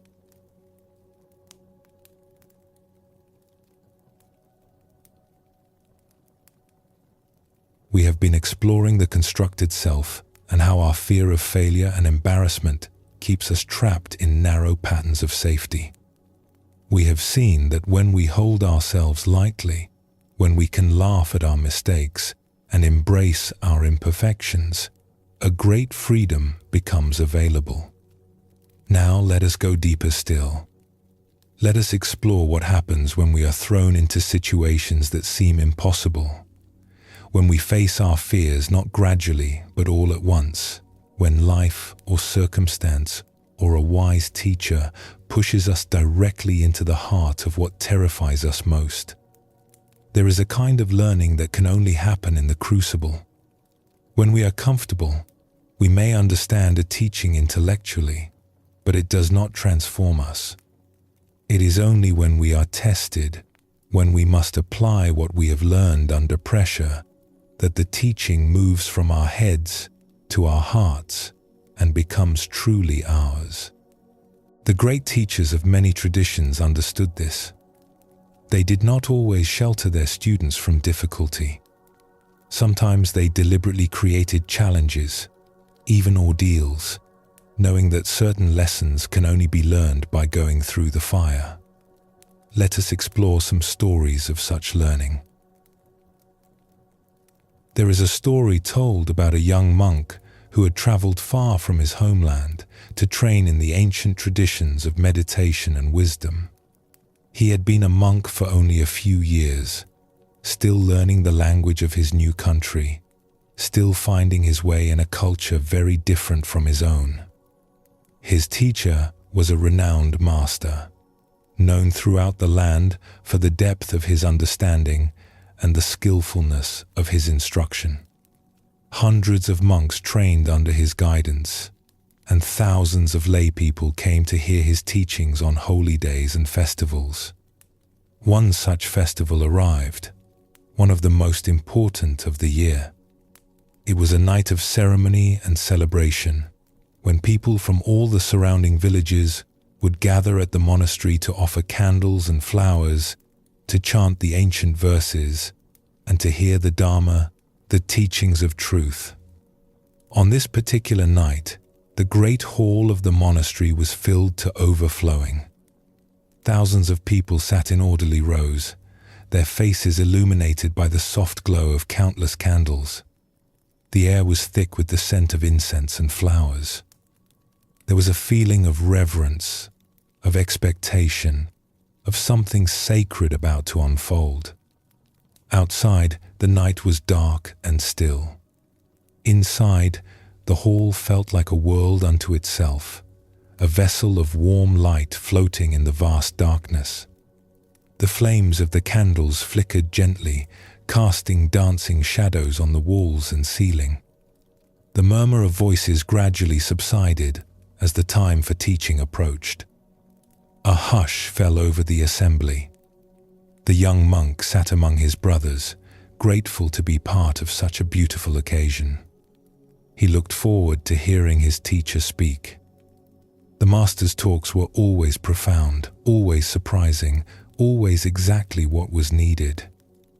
He settled into his seat, preparing to receive whatever wisdom would be offered.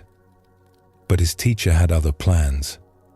As the time for the teaching approached, the master looked out over the gathered assembly of monks. His eyes moved slowly down the rows, pausing here and there, as if considering each one. The young monk felt his heart begin to beat faster. He knew what this meant. Sometimes the master would call upon another monk to give the teaching. Sometimes he would choose someone unexpected.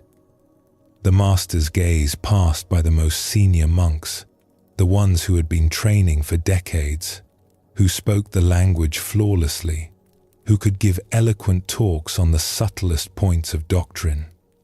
His eyes moved further down the line, past monk after monk, until they came to rest on the young foreigner, and stopped. "You," the master said, pointing directly at him. "You will give the teaching tonight." The young monk felt the ground shift beneath him. Surely there had been a mistake. He had been a monk for only a few years. His grasp of the local language was still uncertain. He had never given a formal teaching, never spoken to more than a handful of people at a time. And now he was being asked to address thousands on one of the holiest nights of the year, in the presence of his teacher and all his senior brothers. His mind raced through objections, excuses, pleas for mercy. But one look at his teacher's face told him there would be no negotiation. This was not a request. It was an instruction. And so, with legs that felt like water and a heart pounding against his ribs, the young monk rose and made his way to the front of the great hall. The sea of faces watched him approach. The candles flickered. The silence deepened. What happened next, the young monk could barely remember afterward. He stood before the sea of faces, opened his mouth, and began to speak. The words came haltingly at first, stumbling over the unfamiliar syllables, searching for phrases that would convey what he wanted to say. He spoke of the basic teachings he had learned. He shared stories from his own limited experience. He offered whatever wisdom he had managed to gather in his few years of training. Sometimes he lost his way and had to pause, searching for the thread of his thought.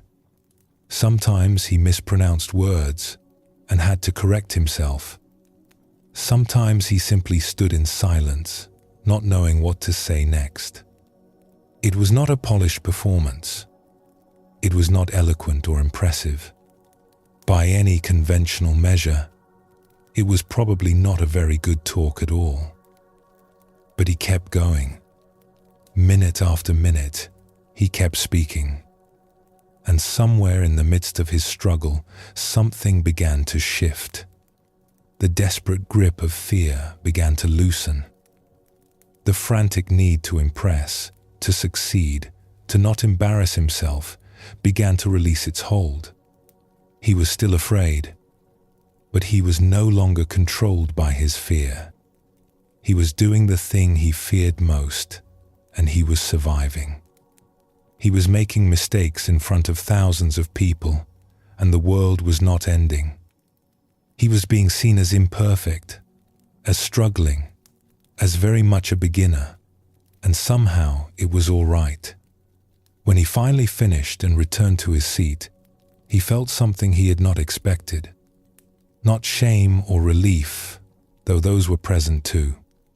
He felt a strange lightness, as if a burden he had been carrying for years had suddenly been lifted from his shoulders. Later, his teacher caught his eye and gave a gentle nod. Nothing more. But in that nod was a world of meaning. The young monk understood. This had never been about giving a good talk. It had been about facing his fear. It had been about discovering that he could walk through the fire and emerge on the other side. There is another story from the same tradition about a monk who was given an even more extreme challenge. This monk was also a foreigner, also still learning the language, also relatively new to the monastic life. And like the young monk in the previous story, he was called upon to give a teaching to a gathering of lay people who had come to spend the night at the monastery. He rose and did his best. He spoke for an hour, struggling with the language, losing his train of thought, repeating himself when he ran out of new things to say. It was difficult, but he made it through. When the hour was complete, he prepared to bow and return to his seat. But his teacher called out from the back of the hall, "Continue." Another hour. The monk's heart sank. Another hour? He had barely survived the first one. He had already said everything he knew how to say. How could he possibly fill another hour? But there was no choice. He continued. He told the same stories again, approached the same teachings from different angles, filled time with pauses and reflections. Some people in the audience began to shift restlessly. A few got up and left. The monk felt his face burning with embarrassment, but he kept going. When the second hour finally ended, he was exhausted, certain that this ordeal was finally over. "Another hour," his teacher called. The monk could not believe it. This was too much. But he looked at his teacher's face and saw something. There was purpose. There was teaching. There was, beneath the surface sternness, something that might even have been compassion. And so he continued for a third hour. By now, most of the audience had left. Those who remained were clearly struggling to stay awake. The monk had nothing left to say. He stood in long silences. He repeated himself openly. He admitted that he had run out of words. It was agonizing. It was humiliating. It was the worst public speaking experience imaginable. When the third hour ended, he prayed that his teacher would finally release him. But once more the call came. Another hour. The fourth hour was a blur. The monk was operating beyond exhaustion, beyond embarrassment, beyond any sense of trying to perform well. He simply stood and let whatever words came out of his mouth come out. There was nothing left to protect, no image left to maintain. When it was finally over, when his teacher at last allowed him to stop, the monk sat down in a state of utter emptiness. He had been completely humiliated. He had given the worst talk in the history of talks. He had failed in every possible way. And yet, in the days that followed, he noticed something remarkable. The fear that had always accompanied his thoughts about public speaking was gone, not diminished. Gone. He had experienced the absolute worst, and he had survived. There was nothing left to be afraid of. From that day forward, he spoke freely and easily. Not because he had become a brilliant orator, but because he no longer cared about being brilliant. He had been terrible, publicly and completely, and the world had not ended. What more was there to fear? These stories illuminate a profound paradox in our relationship with fear. We spend enormous energy trying to avoid the things we fear, trying to make sure the worst case never happens. But often, it is only by going through the worst case that we become truly free. As long as we are avoiding our fears, those fears retain their power over us. They remain dark unknowns, monsters lurking just out of sight, capable of anything our imagination can conjure. We tiptoe around them, shape our lives to evade them, sacrifice opportunities and experiences to keep them at bay. And all the while, they grow larger in our minds. But when we face a fear directly, something shifts. The monster comes into the light, and we see it for what it actually is. Often it is smaller than we thought, less powerful, less terrible. And even when it is as difficult as we feared, we discover that we can survive it. We discover that we are larger than our fear. The Buddha spoke of this in his own journey. Before his enlightenment, he faced his deepest fears directly. He sat beneath a tree and refused to move, even as the forces of doubt and terror assailed him. He did not run. He did not seek safety. He met what arose with steadiness and presence, and in doing so, he found liberation. This is not to say that we should seek out suffering or deliberately put ourselves in harm's way. The path is not one of masochism or self-punishment, but it does suggest that our constant avoidance of difficulty may be keeping us trapped in fear, and that sometimes the way forward is through. When we face our fears directly, something changes in us. We discover that we are stronger than we thought. We discover that the things we dreaded are survivable. We discover that our worth is not actually diminished by failure, embarrassment, or struggle. These discoveries cannot be made from a safe distance. They can only be made by walking into the fire. The teachers in these stories might seem harsh, even unkind. Why would they put their students through such ordeals? Why not protect them, encourage them, build them up gradually? But these teachers understood something important. They understood that certain fears cannot be talked away. They cannot be reasoned with or gradually diminished through gentle exposure. They can only be faced. And sometimes, the most compassionate thing a teacher can do is to push a student into the very situation they most want to avoid. This is not done carelessly or without wisdom. A good teacher knows their students. They know who is ready for such a challenge and who is not. They know how far to push and when to relent. And they are present throughout the ordeal, holding space, offering silent support, ready to catch the student if they truly fall. The young monks in these stories were not abandoned to their fate.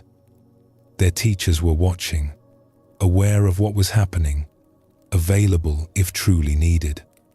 The ordeals were contained, bounded, survivable. They were difficult enough to transform, but not so difficult as to destroy. This is the art of teaching through challenge. It requires great skill and even greater compassion. It requires seeing the student's potential, not just their current limitations. It requires being willing to be seen as harsh or unkind in the moment, for the sake of the student's ultimate freedom. Most of us do not have teachers who will push us into our fears in this dramatic way. But life itself often serves this function.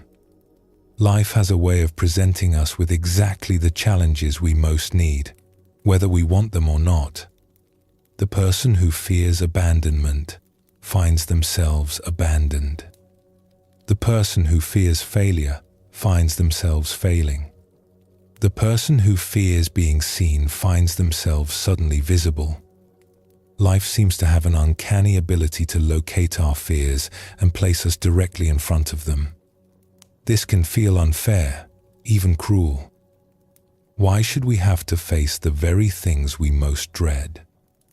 Why does life not allow us to avoid what frightens us, to stay safe in our comfortable patterns? But perhaps there is wisdom in this seeming cruelty. Perhaps life, like a good teacher, knows that certain lessons can only be learned in certain ways. Perhaps the things we most fear are precisely the things we most need to face in order to grow into who we are meant to become. We can meet these moments in different ways. We can resist them, fighting against our circumstances, trying desperately to escape the very thing that has come to teach us. Or we can recognize them for what they are, opportunities disguised as disasters, crucibles in which something new can be forged. This is not easy.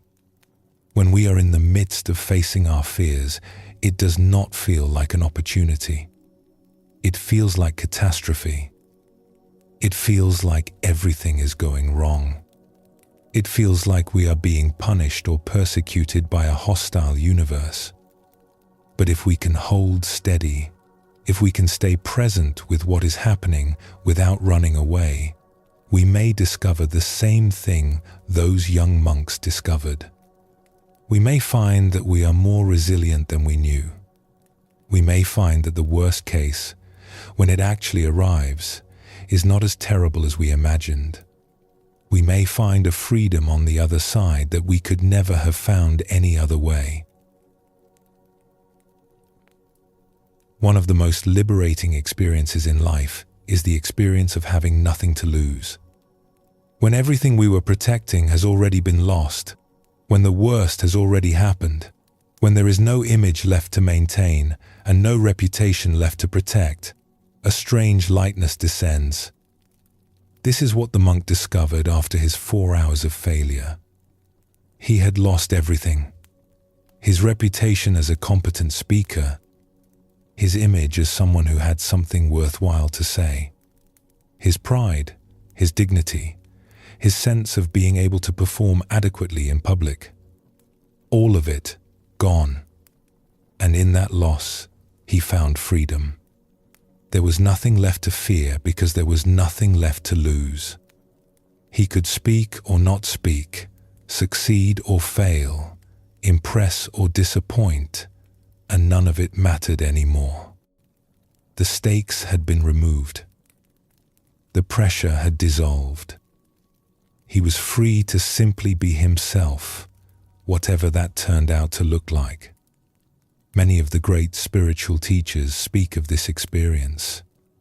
They describe moments when everything fell away, when all their strategies for self-protection collapsed, when they found themselves naked and defenseless before life. And they describe these moments not as disasters, but as doorways, openings into a freedom that could not have been found any other way. We do not need to manufacture such moments. Life will provide them, in its own time, in its own way. Our task is simply to recognize them when they come, and to allow them to do their work on us, rather than fighting against them with all our might. There is a particular kind of courage required to allow ourselves to be transformed by difficulty. It is not the courage of fighting against our circumstances, though that has its place. It is the courage of staying present, of not running away, of allowing what is happening to touch us deeply. This courage is sometimes called the courage of vulnerability. It is the willingness to be affected, to be changed, to have our old ways of being broken down so that something new can emerge. It is the opposite of the defensive stance that keeps difficulty at arm's length, that refuses to let experience penetrate the armor we have built around ourselves. The young monks in our stories showed this courage. They could have refused their teacher's instructions. They could have run from the hall, pleading illness or incapacity. They could have stood before the audience with their armor fully in place, going through the motions while protecting their inner selves from the impact of the experience. But they did not. They allowed themselves to be vulnerable. They allowed the experience to affect them. And because they did, they were transformed. This is available to all of us. Every difficult moment carries within it the seeds of transformation. Every fear we face is an invitation to grow beyond our current limitations. The question is whether we will accept the invitation or turn away from it. As we bring this exploration to a close, let us hold in our hearts the image of that young monk, standing before a sea of faces, terrified and uncertain, speaking his halting words into the candlelit darkness. He did not know, in that moment, that he was being given a gift. He did not know that his teacher was offering him something precious, something that could not be given any other way. He knew only that he was afraid, and that he had to keep going anyway. This is so often how it is. The moments that transform us do not announce themselves as transformations. They announce themselves as difficulties, as challenges, as things we would rather avoid. It is only afterward, sometimes long afterward, that we recognize what was really happening, what was really being offered. The Buddha taught that this human life is precious beyond measure, precisely because it offers us the opportunity to awaken. And awakening does not happen in comfort and safety alone. It happens in the crucible. It happens when we face what we fear and discover that we are larger than our fear. May you have the courage to face your fears when life presents them to you. May you have the wisdom to recognize difficulties as doorways. May you discover, as those young monks discovered, that the worst case carries within it the seeds of freedom. And when you find yourself standing before your own 1,000 eyes, may you remember that you do not have to be brilliant or eloquent or impressive. You only have to be present. You only have to keep going. You only have to trust that what is happening is exactly what needs to happen, even when you cannot see how. Rest here for a moment in this quiet moment before we continue on together.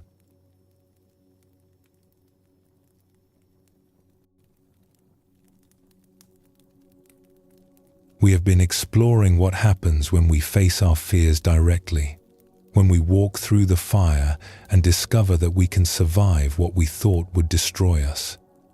We have seen that freedom often waits on the other side of the very experiences we most want to avoid. Now let us turn to something closely related, something that lies at the heart of so much of our fear: the need to control. Most of us spend a great deal of energy trying to control our lives. We make plans. We anticipate problems. We strategize and prepare. We try to think of every contingency, every possible thing that might go wrong, and we develop responses for each one. This seems sensible. It seems responsible. We are taught from childhood that planning is wise, that preparation prevents problems, that the careful person who thinks ahead will fare better than the careless person who does not. And there is some truth in this. A certain amount of planning is useful. It would be foolish to set out on a long journey without any thought of provisions, or to undertake a complex project without any sense of how to approach it. But there is a point where planning tips over into something else. There is a point where it becomes not a practical tool but an expression of fear. And when planning becomes fear-driven, it begins to cause more problems than it solves. Why do we feel such a strong need to control our lives? If we look closely, we often find that this need has its roots in pain. Somewhere in our past, something happened that we did not expect. Something hurt us. Something went wrong in a way we could not have anticipated. And in the aftermath of that pain, we made a silent vow. Never again. I will make sure this never happens again. And so we began to plan. We began to anticipate. We began to try to see around every corner, to prepare for every possibility, to leave nothing to chance. We built elaborate systems of control, all designed to protect us from ever being caught off guard again. This is understandable. It is a natural response to pain. When we have been hurt, we want to make sure we are not hurt again. And control seems to offer that assurance. If we can just plan well enough, prepare thoroughly enough, anticipate accurately enough, surely we can keep ourselves safe. But here is what we discover over time. We cannot control life. No matter how carefully we plan, no matter how thoroughly we prepare, life has a way of surprising us. Things happen that we could not have foreseen. Circumstances arise that we could not have anticipated. Our most careful plans are swept away by events we never imagined. And so our planning intensifies. If the last plan failed, we think, we simply need a better plan. More thorough, more comprehensive, more airtight. We double down on control, trying harder and harder to manage a reality that refuses to be managed. This is exhausting work, and it does not lead where we hope it will lead. It does not lead to safety. It leads to anxiety. It leads to rigidity. It leads to a kind of brittle tension that makes us less capable of responding to life as it actually unfolds. There is a deep irony in our attempts to control. The very control that we employ to create safety often creates the opposite. Consider the person who is so afraid of being abandoned that they try to control their relationships. They monitor, they check, they demand constant reassurance. They try to manage every aspect of their partner's behavior, hoping to ensure that the partner will never leave. But this controlling behavior pushes people away. It suffocates intimacy. It makes the relationship feel like a prison rather than a sanctuary. And eventually, the partner does leave, not because they were going to leave all along, but because the controlling behavior became unbearable. The fear of abandonment, expressed through control, created the very abandonment it was trying to prevent. Or consider the person who is so afraid of failure that they plan obsessively for every possible outcome.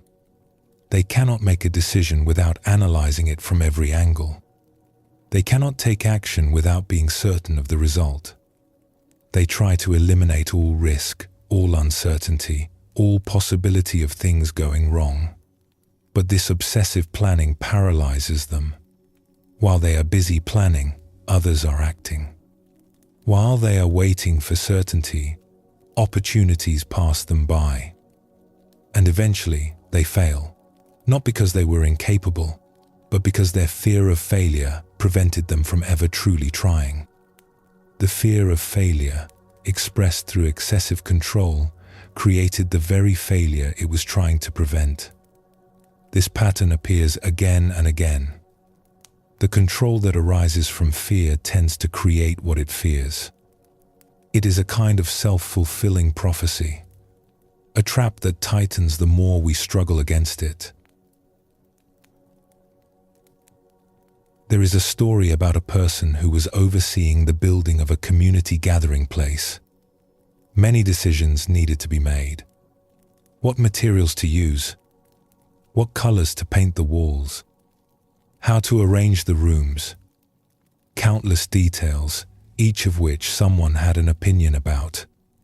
People would come to this person constantly, seeking guidance. Should we use this kind of wood or that kind? Should the windows face east or west? Should the main hall be large and open or divided into smaller spaces? And to almost every question, this person had the same response. That will do. At first, people were confused by this.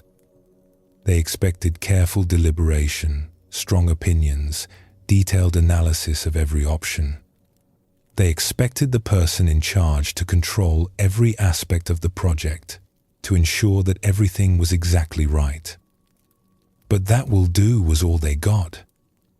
And something remarkable happened. The project moved forward smoothly.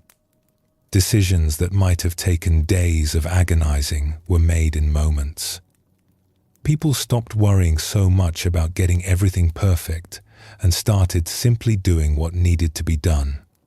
The atmosphere shifted from tension to ease, from anxiety to creativity. And the finished building was beautiful.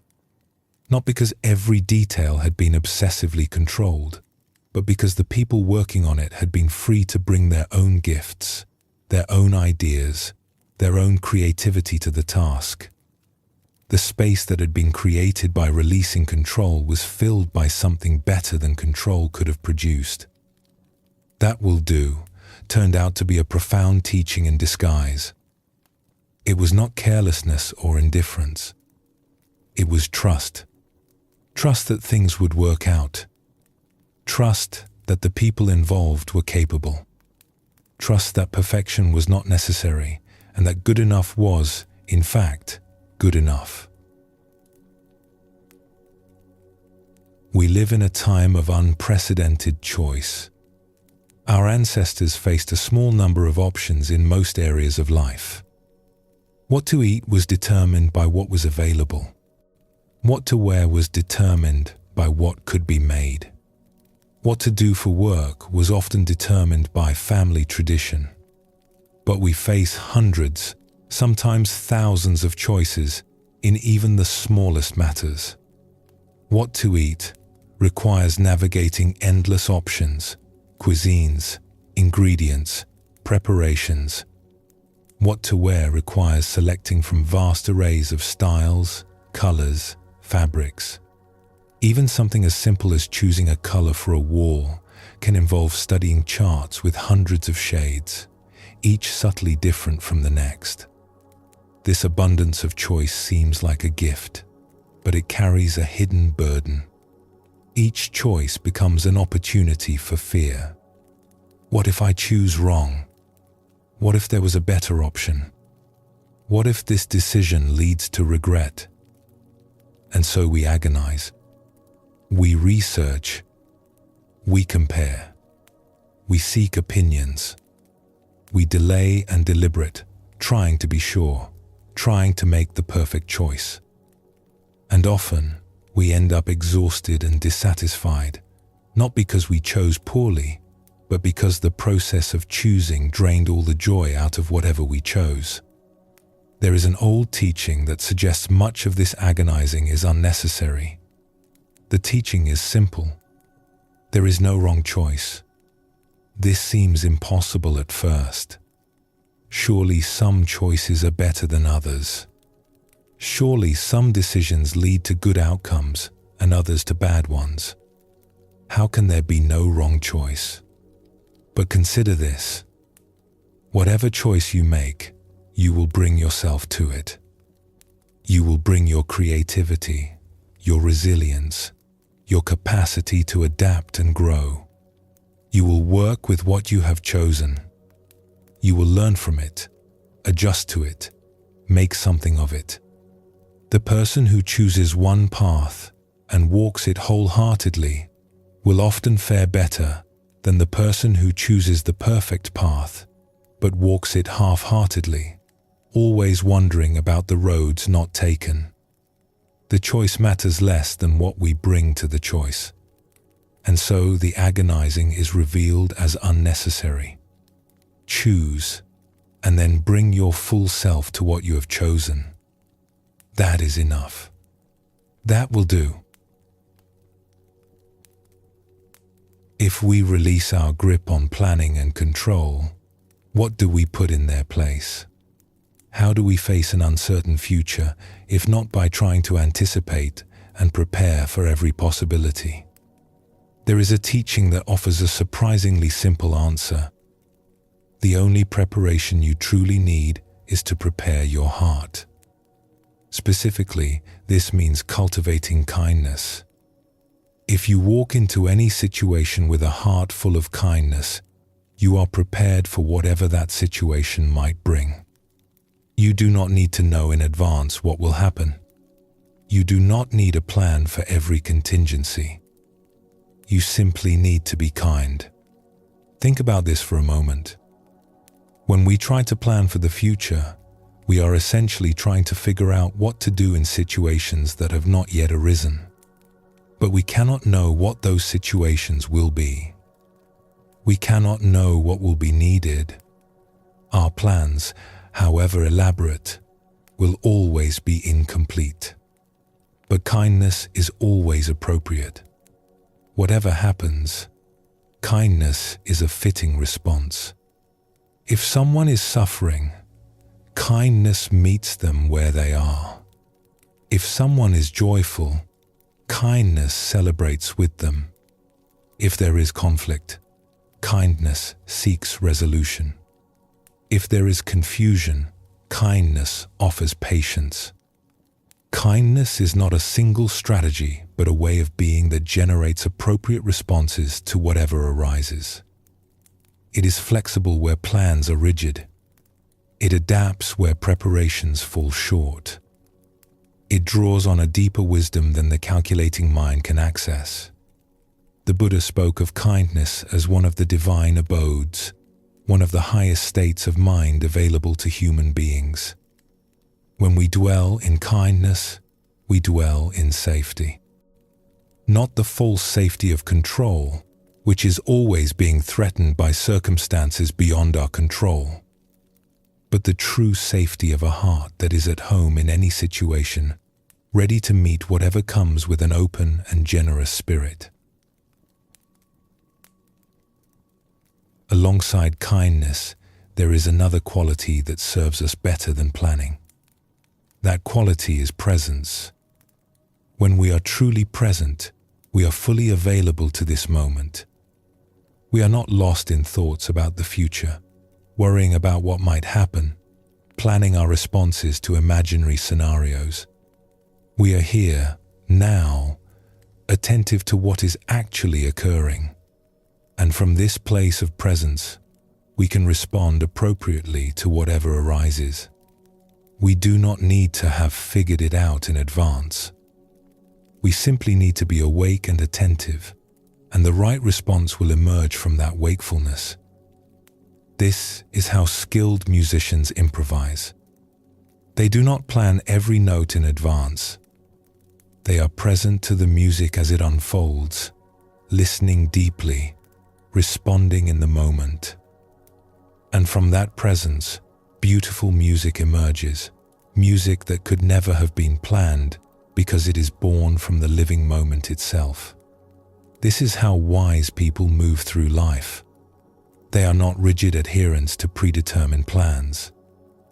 They are present to what is, responsive to what is needed, flexible in their approach. They trust that if they show up fully, the way forward will become clear. The Buddha emphasized this quality of presence throughout his teachings. He spoke of mindfulness, of clear awareness, of being fully awake to the present moment. This was not an add-on to his teaching, something to practice occasionally. It was the very heart of the path. When we are present, fear loses much of its power. Fear is almost always about the future, about what might happen, about what we might lose or suffer. But when we are anchored in the present moment, the future is revealed as nothing more than thought. And in this moment, right now, we are almost always safe. We are almost always capable of meeting what is here. There is a beautiful image that captures this way of moving through life. It is the image of a river. A river does not plan its course. It does not analyze the terrain in advance and decide the optimal path to the sea. It simply flows. When it meets an obstacle, it goes around. When it finds a low place, it fills it. When it encounters a steep decline, it rushes. When it reaches a flat plain, it meanders. The river is endlessly adaptive because it is not attached to any particular route. It responds to what is in front of it, moment by moment, and in doing so, it always finds its way. We can learn to be like the river. We can release our insistence on a particular outcome, a particular path, a particular way things should unfold. We can meet each moment as it comes, responding to what is, rather than fighting for what we think should be. This is not passivity. The river is immensely powerful. It carves canyons. It shapes landscapes. It brings life wherever it goes. But its power comes not from forcing its will on the terrain, but from its willingness to work with the terrain, to find the path of least resistance while never losing its essential direction. We too have an essential direction. We too have somewhere we are going. something we are becoming.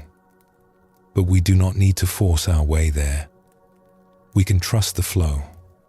We can release the struggle. We can let life carry us, even as we bring our own energy and intention to the journey. Let us sit with the radical simplicity of what we have been considering.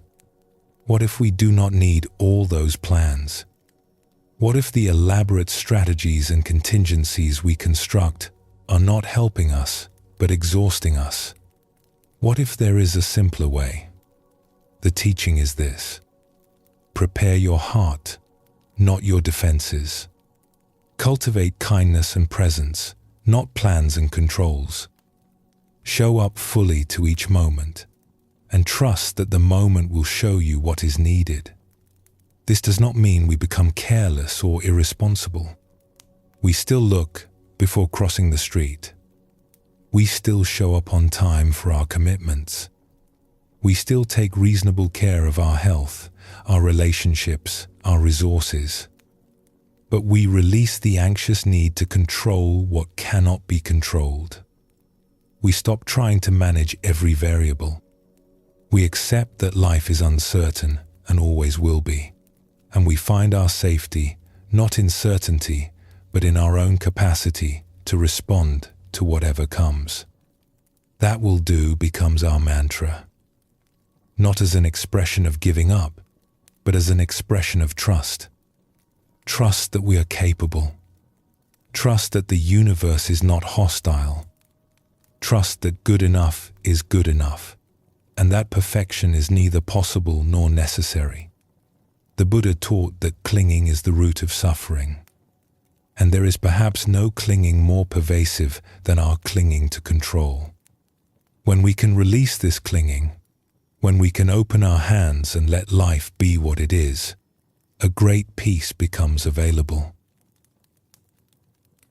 Rest here for a moment in this spacious trust before we continue on together.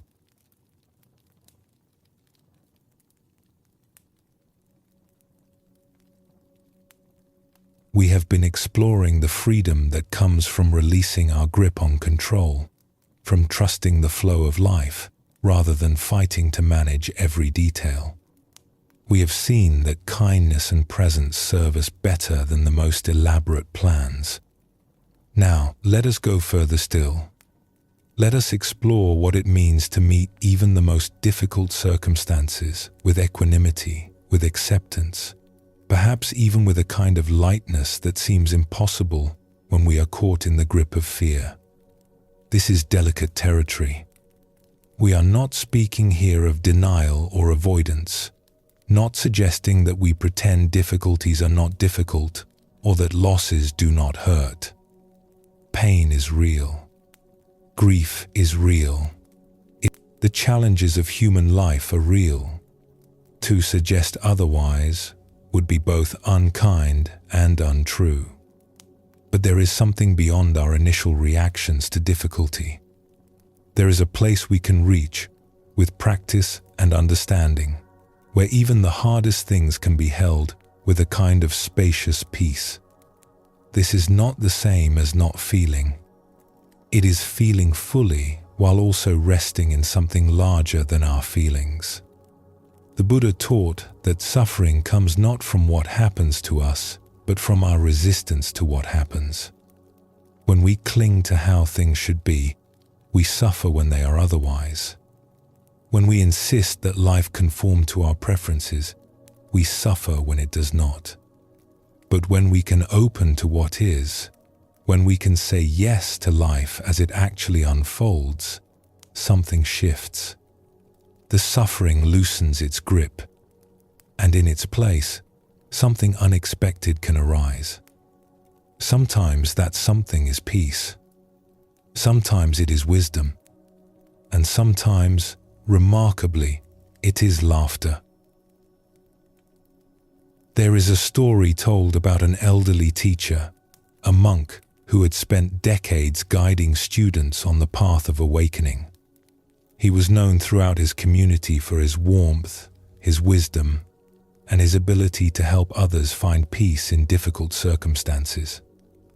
He had written books that had touched countless lives. He had given teachings that had opened many hearts. One day, this teacher went to see a doctor about some symptoms that had been troubling him. Tests were done. Results were analyzed. And then the doctor sat down with him to deliver the news. The diagnosis was serious. A terminal illness. The kind of news that changes everything. That divides life into before and after. The doctor delivered this news with the gravity it deserved, preparing himself for the reaction that such news typically brings. Shock. Denial. Grief. Fear. But that is not what happened. The old monk listened carefully to everything the doctor had to say. He asked a few questions to make sure he understood clearly. And then, to the doctor's complete astonishment, he began to laugh. Not a bitter laugh, not a hysterical laugh, but a genuine laugh of what seemed like delight. As if he had just heard wonderful news rather than terrible news. As if a burden had been lifted rather than imposed. The doctor did not know what to make of this. In all his years of practice, he had never seen anyone respond to such a diagnosis with laughter. He later said that this monk was the only person he had ever met who laughed upon learning they were facing the end of their life. What did this teacher understand that allowed him to respond in such a way? What kind of freedom had he found that made even the most profound news a cause for lightness rather than despair? To understand the monk's laughter, we must understand a way of seeing that is available to all of us, though most of us have not yet learned to access it consistently. Every situation, no matter how difficult it appears, contains within it both loss and possibility. Every change, no matter how unwelcome, closes some doors while opening others. Every ending is also a beginning. This is not mere optimism or positive thinking. It is simply the nature of how things are. When we receive difficult news, our attention naturally goes to what we are losing. This is understandable. Loss is real, and it deserves to be acknowledged. But if we look with wider eyes, we can also see what we might be gaining. The monk who laughed at his diagnosis had perhaps considered something like this. He was old. He had lived a full life. And ahead of him, had he continued to live many more years, lay the gradual changes that come with advanced age. The slow shifting of faculties. The increasing need for support from others. The particular challenges that sometimes accompany the final years of a very long life. But now, it seemed, his journey would come to its natural completion sooner than expected. He would not have to endure years of uncertainty about his own capacities. He would complete his time here while he was still himself, still able to teach, still able to love, still able to be fully present with those who came to him. Is this not, in its strange way, a kind of gift? We do not know exactly what the monk was thinking. Perhaps his reasons were different from these. Perhaps his laughter came from an even deeper place, a place beyond reasons altogether, a place of pure acceptance and trust. But his response points to a truth that we can all learn from. There is always another way to see. This capacity to see differently is sometimes called reframing. It is the ability to take a situation that appears one way and find another way to understand it. Not to deny the difficulty, but to expand our view so that the difficulty is not all we can see. This is not about pretending that hard things are easy. It is not about forcing a smile when we are in pain. It is about recognizing that our initial reaction to events is not the only possible reaction, and that with practice, we can learn to find perspectives that bring us more peace. The Buddha spoke of right view as the first step on the Noble Eightfold Path. Right view is not about seeing things the way we wish they were, but about seeing them clearly and completely. And complete seeing always includes more than our fear-driven first impressions reveal. Consider the fear of losing a job. For many people, this is a significant source of anxiety, especially in uncertain economic times. The mind generates frightening pictures. How will I pay my bills? What will happen to my family? What if I cannot find another position? The fear is real and understandable. But let us look again. What else might job loss contain, besides loss? It might contain rest. The person who has been working tirelessly, with no pause, suddenly has time. Time to breathe. Time to think. Time to remember what matters. The forced stopping, while frightening, might also be exactly what was needed. It might contain redirection. Perhaps that job was not the right fit. Perhaps it was draining more than it was giving. Perhaps there is work out there that would be more fulfilling, more aligned with deeper values. The loss of one door might be what finally pushes someone through a better door. It might contain simplification. The lifestyle that required that income might have been more burden than blessing. The loss might be an invitation to live more simply, more freely, with less to maintain and protect. None of this makes job loss pleasant. But it does suggest that job loss, like all things, contains more than one story. And the story we choose to tell ourselves makes an enormous difference in how we experience what happens to us. There is another common fear worth examining through this lens. The fear of failure that haunts students facing tests and examinations. How much anxiety is generated by these experiences?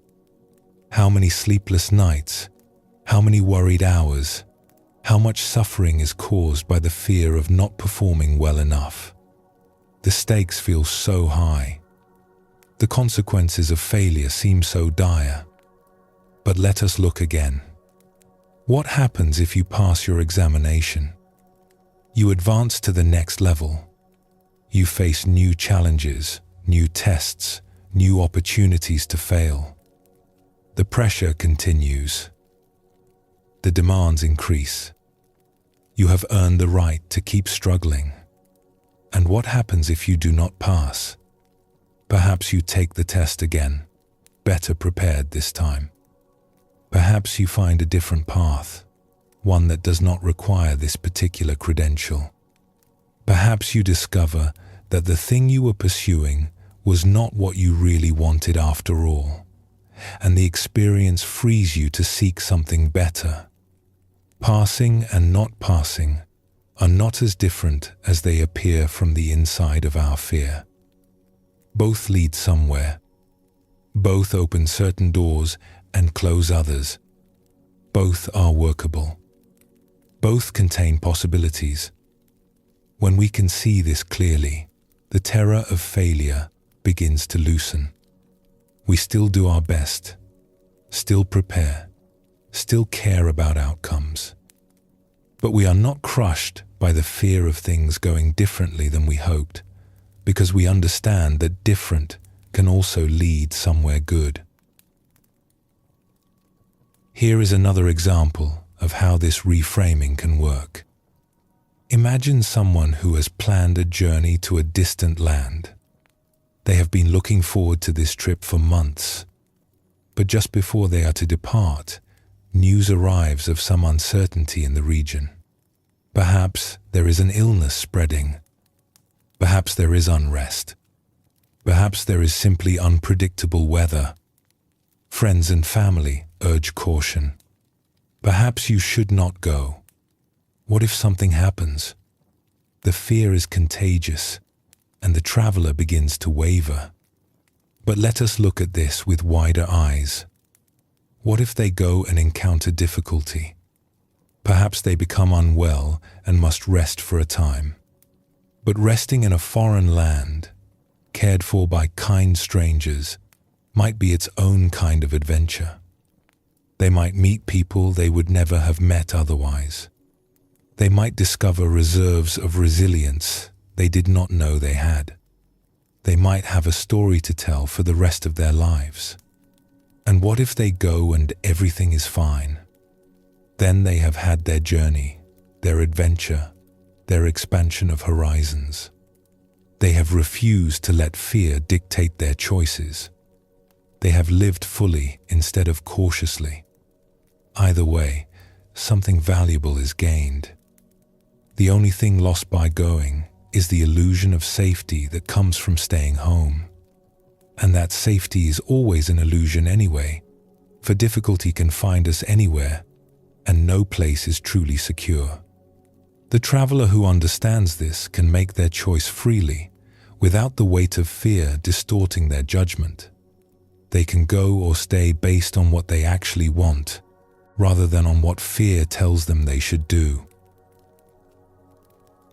What we are describing is a quality that the Buddhist tradition calls equanimity.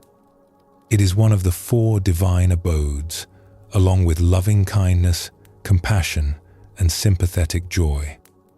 It is considered one of the highest attainments of the spiritual life. The Pali word for equanimity is upekkha, which carries the sense of looking over, of seeing from a higher perspective, of having a panoramic view rather than being caught in the details. It suggests stepping back far enough to see the whole picture, not just the part that is troubling us. Equanimity is sometimes misunderstood as coldness or indifference.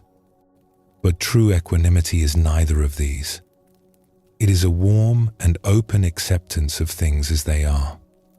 It is the capacity to remain balanced and peaceful regardless of whether circumstances are pleasant or unpleasant, favorable or unfavorable.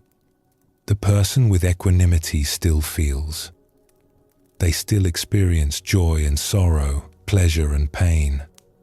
They are not numbed or detached from life, but they are not thrown by what they experience. They can feel the full range of human emotion without being capsized by any of it. This is the quality that allowed the old monk to laugh at his diagnosis. He was not indifferent to his situation. He simply was not afraid of it. He had made peace with the nature of things, with the truth that all who are born must also complete their journey here. And from that place of peace, even the most profound changes could be met with lightness. The Buddha spoke of equanimity as being like the earth. The earth receives everything that falls upon it, pleasant and unpleasant alike. It does not react with excitement when flowers bloom upon it, nor with distress when storms rage across it. It simply receives, accepts, and continues to be what it is. We can cultivate this quality. It is not something that only special people have access to. It is a capacity that lies within all of us, waiting to be developed. Through practice, through reflection, through gradually releasing our insistence that things be other than they are, we can grow into this spacious acceptance. There is something particularly powerful about laughter in the face of difficulty. It is a sign that fear has lost its grip, that we have found a place beyond the reach of circumstance. This is not the nervous laughter that comes from discomfort, nor the cruel laughter that comes from mockery. It is the genuine laughter of someone who has seen through the heaviness of the situation to something lighter beyond it. Life, from a certain perspective, is a great mystery, full of unexpected turns, We take so many things so seriously, things that will not matter at all in 100 years, things that barely matter now. We worry and struggle and fight for outcomes that, in the grand scheme of things, are of little consequence. We act as if our preferences and opinions and plans were of cosmic importance, when really they are just the small concerns of small creatures on a small planet in a vast universe. When we can see this clearly, laughter naturally arises. Not laughter at ourselves in a diminishing way, but laughter at the great comedy of taking everything so seriously. It is the laughter of relief, the laughter of liberation, the laughter that comes when a great weight is set down. The old monk who laughed at his diagnosis had perhaps glimpsed this perspective. He had perhaps seen that even the most significant changes were not as heavy as we make them. He had perhaps touched a place in himself that was larger than any circumstance, and from that place, laughter was the only fitting response. This lightness is available to all of us.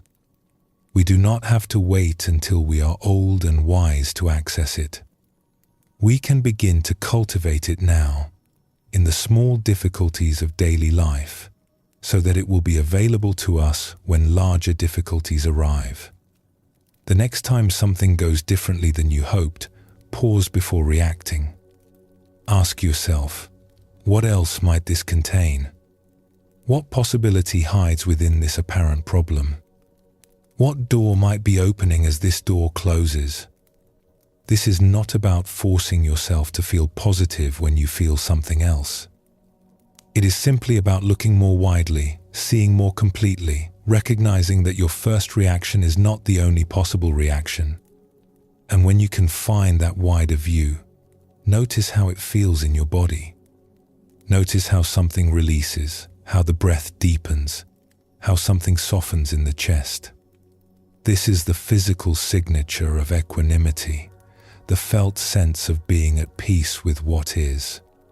Over time, this way of seeing becomes more natural. We begin to meet difficulties with curiosity rather than dread. We begin to look for the hidden gifts rather than seeing only the obvious losses. We begin to hold life more lightly, knowing that whatever comes, we can work with it. And sometimes, when the moment is just right, we might even laugh.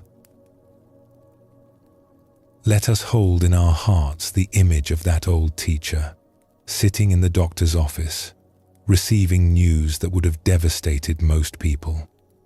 Let us imagine the doctor's confusion, the strangeness of hearing laughter where tears were expected. And let us ask ourselves, what would it take to meet our own difficult moments with such grace? What would we need to release? What would we need to understand? What would we need to trust? The path to such freedom is not short, but it is available. Every day offers opportunities to practice. Every difficulty, large or small, is an invitation to see more widely, to hold more lightly, to trust more deeply. We cannot control what happens to us. The circumstances of our lives are largely beyond our choosing. But we can choose how we meet what happens. We can choose fear or trust, contraction or expansion, heaviness or lightness. In every moment, this choice is available. The monk who laughed was not special in the sense of being different from the rest of us. He had simply practiced for a long time. He had learned, through years of meditation and reflection, to hold life lightly. He had made friends with uncertainty. He had released his grip on how things should be and learned to embrace how things are. This is available to all of us. Not all at once, but gradually, moment by moment, choice by choice. Rest here for a moment in the possibility of such lightness before we continue on together.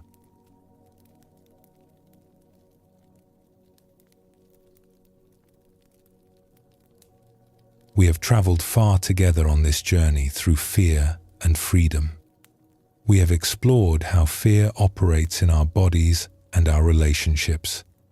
We have seen how the constructed self creates so much of our anxiety, and how facing our fears directly can liberate us from their grip. We have discovered the freedom that comes from releasing control and trusting the flow of life. We have touched the lightness that is possible even in the most difficult circumstances. Now let us descend into the deepest waters.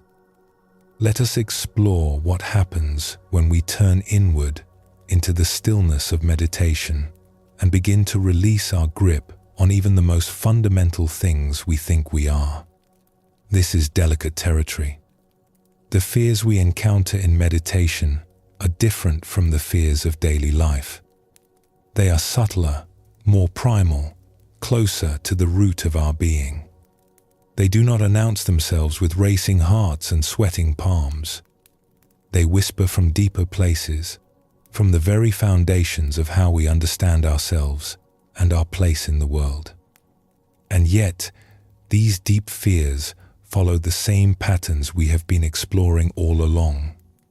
They arise from attachment, from clinging, from the belief that we must hold on to something to survive. They are born from the conviction that we are separate, limited, vulnerable, and that something terrible will happen if we let go. When we can release even these deep attachments, something remarkable becomes possible. A peace beyond ordinary peace. A freedom beyond ordinary freedom. The Buddha called this the end of suffering. Others have called it awakening, liberation, the discovery of our true nature. Let us explore what this might mean. Most of us, when we first turn our attention inward, discover something surprising. The mind is incredibly busy.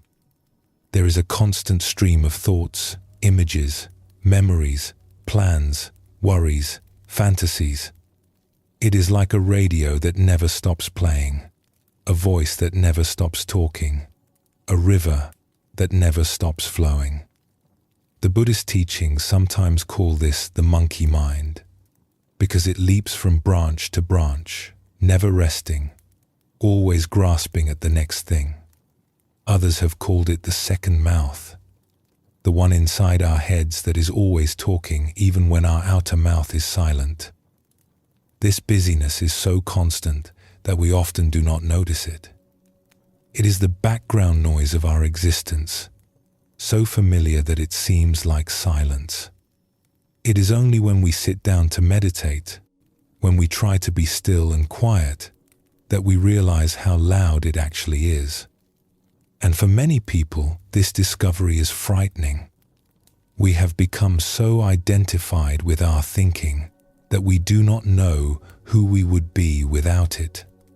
The constant chatter of the mind feels like the voice of ourself. If that voice were to stop, we fear, we might disappear. We might cease to exist. We might fall into some terrible void from which there is no return. This fear keeps many people from going deep in meditation. They approach the edges of stillness, and something pulls them back. They touch the possibility of silence, and fear floods in.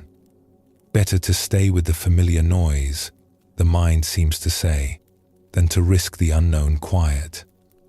But this fear, like all fears, is based on a misunderstanding. When the thinking mind grows quiet, we do not disappear. We do not fall into a void. We do not cease to exist. Instead, we discover something we had overlooked in all the noise. We discover the awareness that was there all along, beneath the thoughts, between the thoughts, holding the thoughts like a sky holds clouds. This awareness is not a thing we can point to or describe. It is more like a space, a vastness, a peaceful presence that is always here whether we notice it or not. The thoughts arise in this awareness, and dissolve back into it. They come and go like waves on the ocean, but the ocean remains. When we touch this awareness directly, something releases. The fear of silence dissolves because we realize that silence is not emptiness. It is fullness. It is not the absence of self. It is the presence of something deeper than the self we thought we were. The Buddha spoke of this as the discovery of the deathless, the unconditioned, that which does not arise and pass away. Different traditions have given it different names, but the experience is remarkably consistent across cultures and centuries. When the noise of the mind settles, there is peace. When the grasping stops, there is freedom. When we stop trying to be someone, we discover what we always already are. This discovery is not the end of thinking. Thoughts continue to arise, as they must, as long as we have a brain and a body. But our relationship to thinking changes. We no longer believe that we are our thoughts. We no longer fear what might happen if thinking stops. We have found a place to stand that is deeper than thought, and from that place, thoughts are simply weather passing through a vast and cloudless sky. As meditation deepens, something else begins to happen. The sense of the body, usually so solid and present, begins to soften and fade. The boundaries that normally seem so clear, the edges of skin, the weight of limbs, the felt sense of being located in a particular place, all of this becomes less distinct. For many people, this is frightening. We are so identified with our bodies. We have spent our entire lives looking out through these eyes, moving through space in this form, feeling the world through this skin. The body feels like home. The body feels like who we are. When the sense of the body begins to dissolve in meditation, it can trigger a primal fear. What is happening? Am I dying? Am I losing myself? The mind scrambles to grab hold of something solid, to pull itself back from the edge of whatever abyss seems to be opening. But once again, this fear is based on a misunderstanding. The body is not disappearing. It is simply becoming transparent. The heavy, solid sense of being a body is being revealed as what it always was, a construction of the mind, a way of organizing sensation, a map rather than the territory itself. Beneath the constructed sense of body, there is simply sensation. Flowing, changing, arising, and passing. And beneath even sensation, there is awareness. The same awareness that holds thoughts also holds sensations. The same vastness that we discover when thinking settles is here when the sense of body softens. Those who have gone deeply into this territory report that the fading of the body sense is not frightening but freeing. The aches and pains that usually clamor for attention grow quiet. The heaviness of physical existence lifts. There is a sense of lightness, of spaciousness, of being unbounded by the usual limits. This is not an escape from the body. When meditation ends, the body returns, as solid and present as ever. But something has shifted. We know now that we are not only this body. We have touched something larger, something that the body appears within, something that is not born and does not die. Deeper still than thought, deeper than the sense of body, there is something else that meditation eventually invites us to release. This is the hardest thing of all. This is the will itself. The sense of being a doer, a chooser, a controller, the one who is making meditation happen, the one who is trying to achieve something. This one is very subtle. Even when thoughts have grown quiet and the body has become transparent, this one remains. The meditator, the seeker, the one who is trying to get somewhere, accomplish something, become something. And this one is afraid. It is afraid of what will happen if it lets go. It is afraid that without its effort, everything will fall apart. It is afraid that if it stops trying, nothing will happen. It is afraid, most of all, of its own dissolution, of discovering that it too is not solid, not permanent, not ultimately real. The deepest meditation requires the surrender of this one. It requires letting go of trying. It requires releasing the effort to meditate, the goal of achieving anything, the very sense of being someone who is doing something.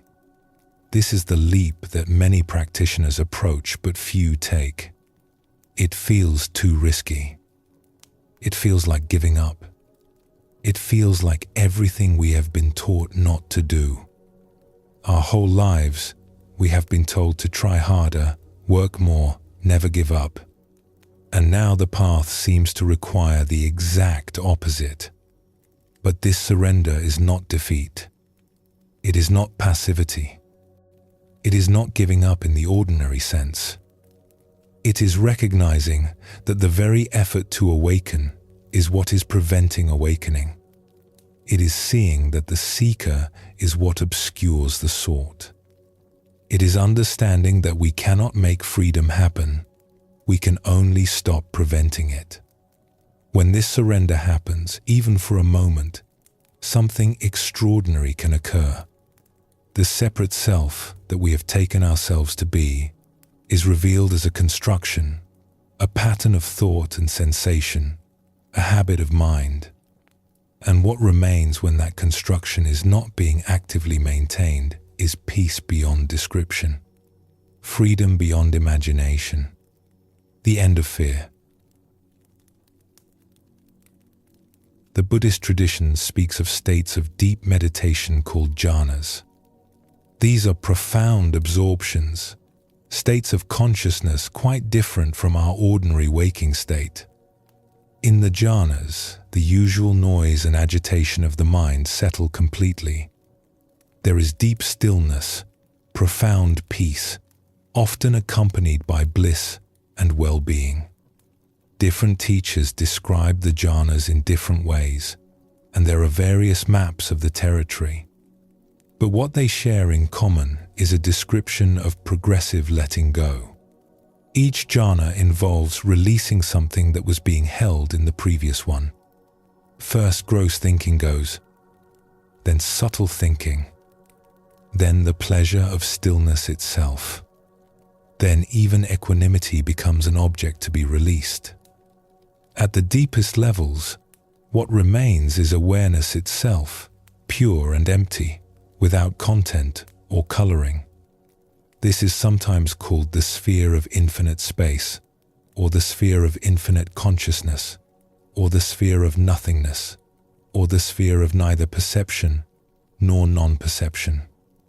These exotic names point to states that are very difficult to describe, because they lie beyond the reach of ordinary concepts. We do not need to achieve these states to benefit from meditation. Even a few moments of genuine stillness, even a brief taste of the peace that lies beneath the noise, can transform our lives. But it is helpful to know that the path goes deep, that there are territories beyond what we can currently imagine, that the freedom promised by the Buddha is not a metaphor, but a real possibility.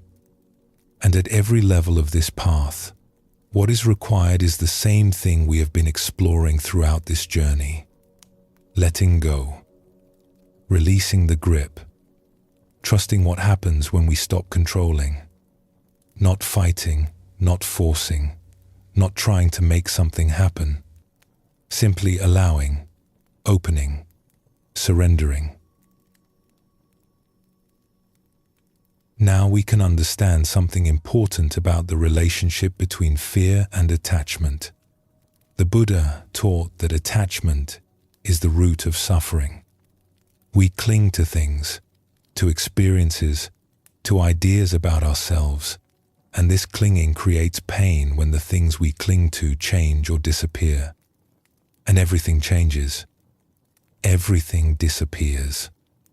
This is the nature of conditioned existence. Fear is the anticipation of this pain.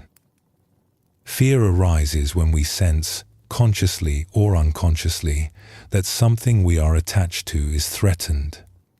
The greater the attachment, the greater the fear. When we are attached to our possessions, we fear losing them.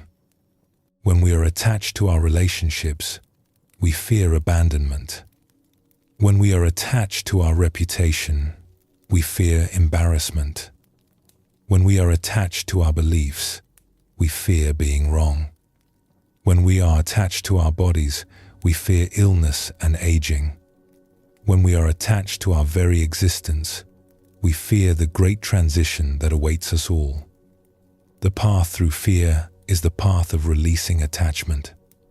Not through force, not through denial, not through pretending we do not care, but through clearly seeing that the things we cling to are not solid, not permanent, not ultimately ours. They are passing through. We are passing through. Everything is passing through. When we can see this clearly, something relaxes. The grip loosens. The fear subsides. Not because we have convinced ourselves that nothing bad will happen, but because we have stopped defining bad and good in terms of what we get to keep. This is the deepest freedom. This is what the Buddha was pointing to. This is what becomes available when we follow the path of letting go all the way to its end. What remains when fear is gone? What is it like to live without the constant hum of anxiety that most of us take for granted? Those who have tasted this peace describe it as coming home, as if they had been wandering for a very long time and had finally found their way back to where they belonged. There is a quality of settledness, of being at rest in a fundamental way, of no longer needing to get somewhere or become something. This does not mean that life becomes flat or uninteresting. Quite the opposite. When we are not constantly distracted by fear, we are more available to what is actually here. Colors seem more vivid. Sounds seem more beautiful. The simple act of breathing becomes miraculous. Life, freed from the filter of anxiety, reveals itself as extraordinary. There is also more room for love. Fear and love do not coexist easily. When we are afraid, we contract. We protect ourselves. We hold back. But when fear subsides, the heart naturally opens. We find ourselves more available to others, more able to connect, more willing to give and receive. The barriers that seemed so necessary, the walls we built to keep ourselves safe, turn out to have been keeping out the very things we most wanted. And there is a deep okayness that does not depend on circumstances. Things still go wrong. Difficulties still arise. Pain is still possible. Life does not become a constant stream of pleasant experiences. But there is a ground beneath all of it, a foundation that cannot be shaken, a knowing that whatever happens, it is all right. Not because everything is going well, but because everything is workable. Everything is part of the path. Everything belongs.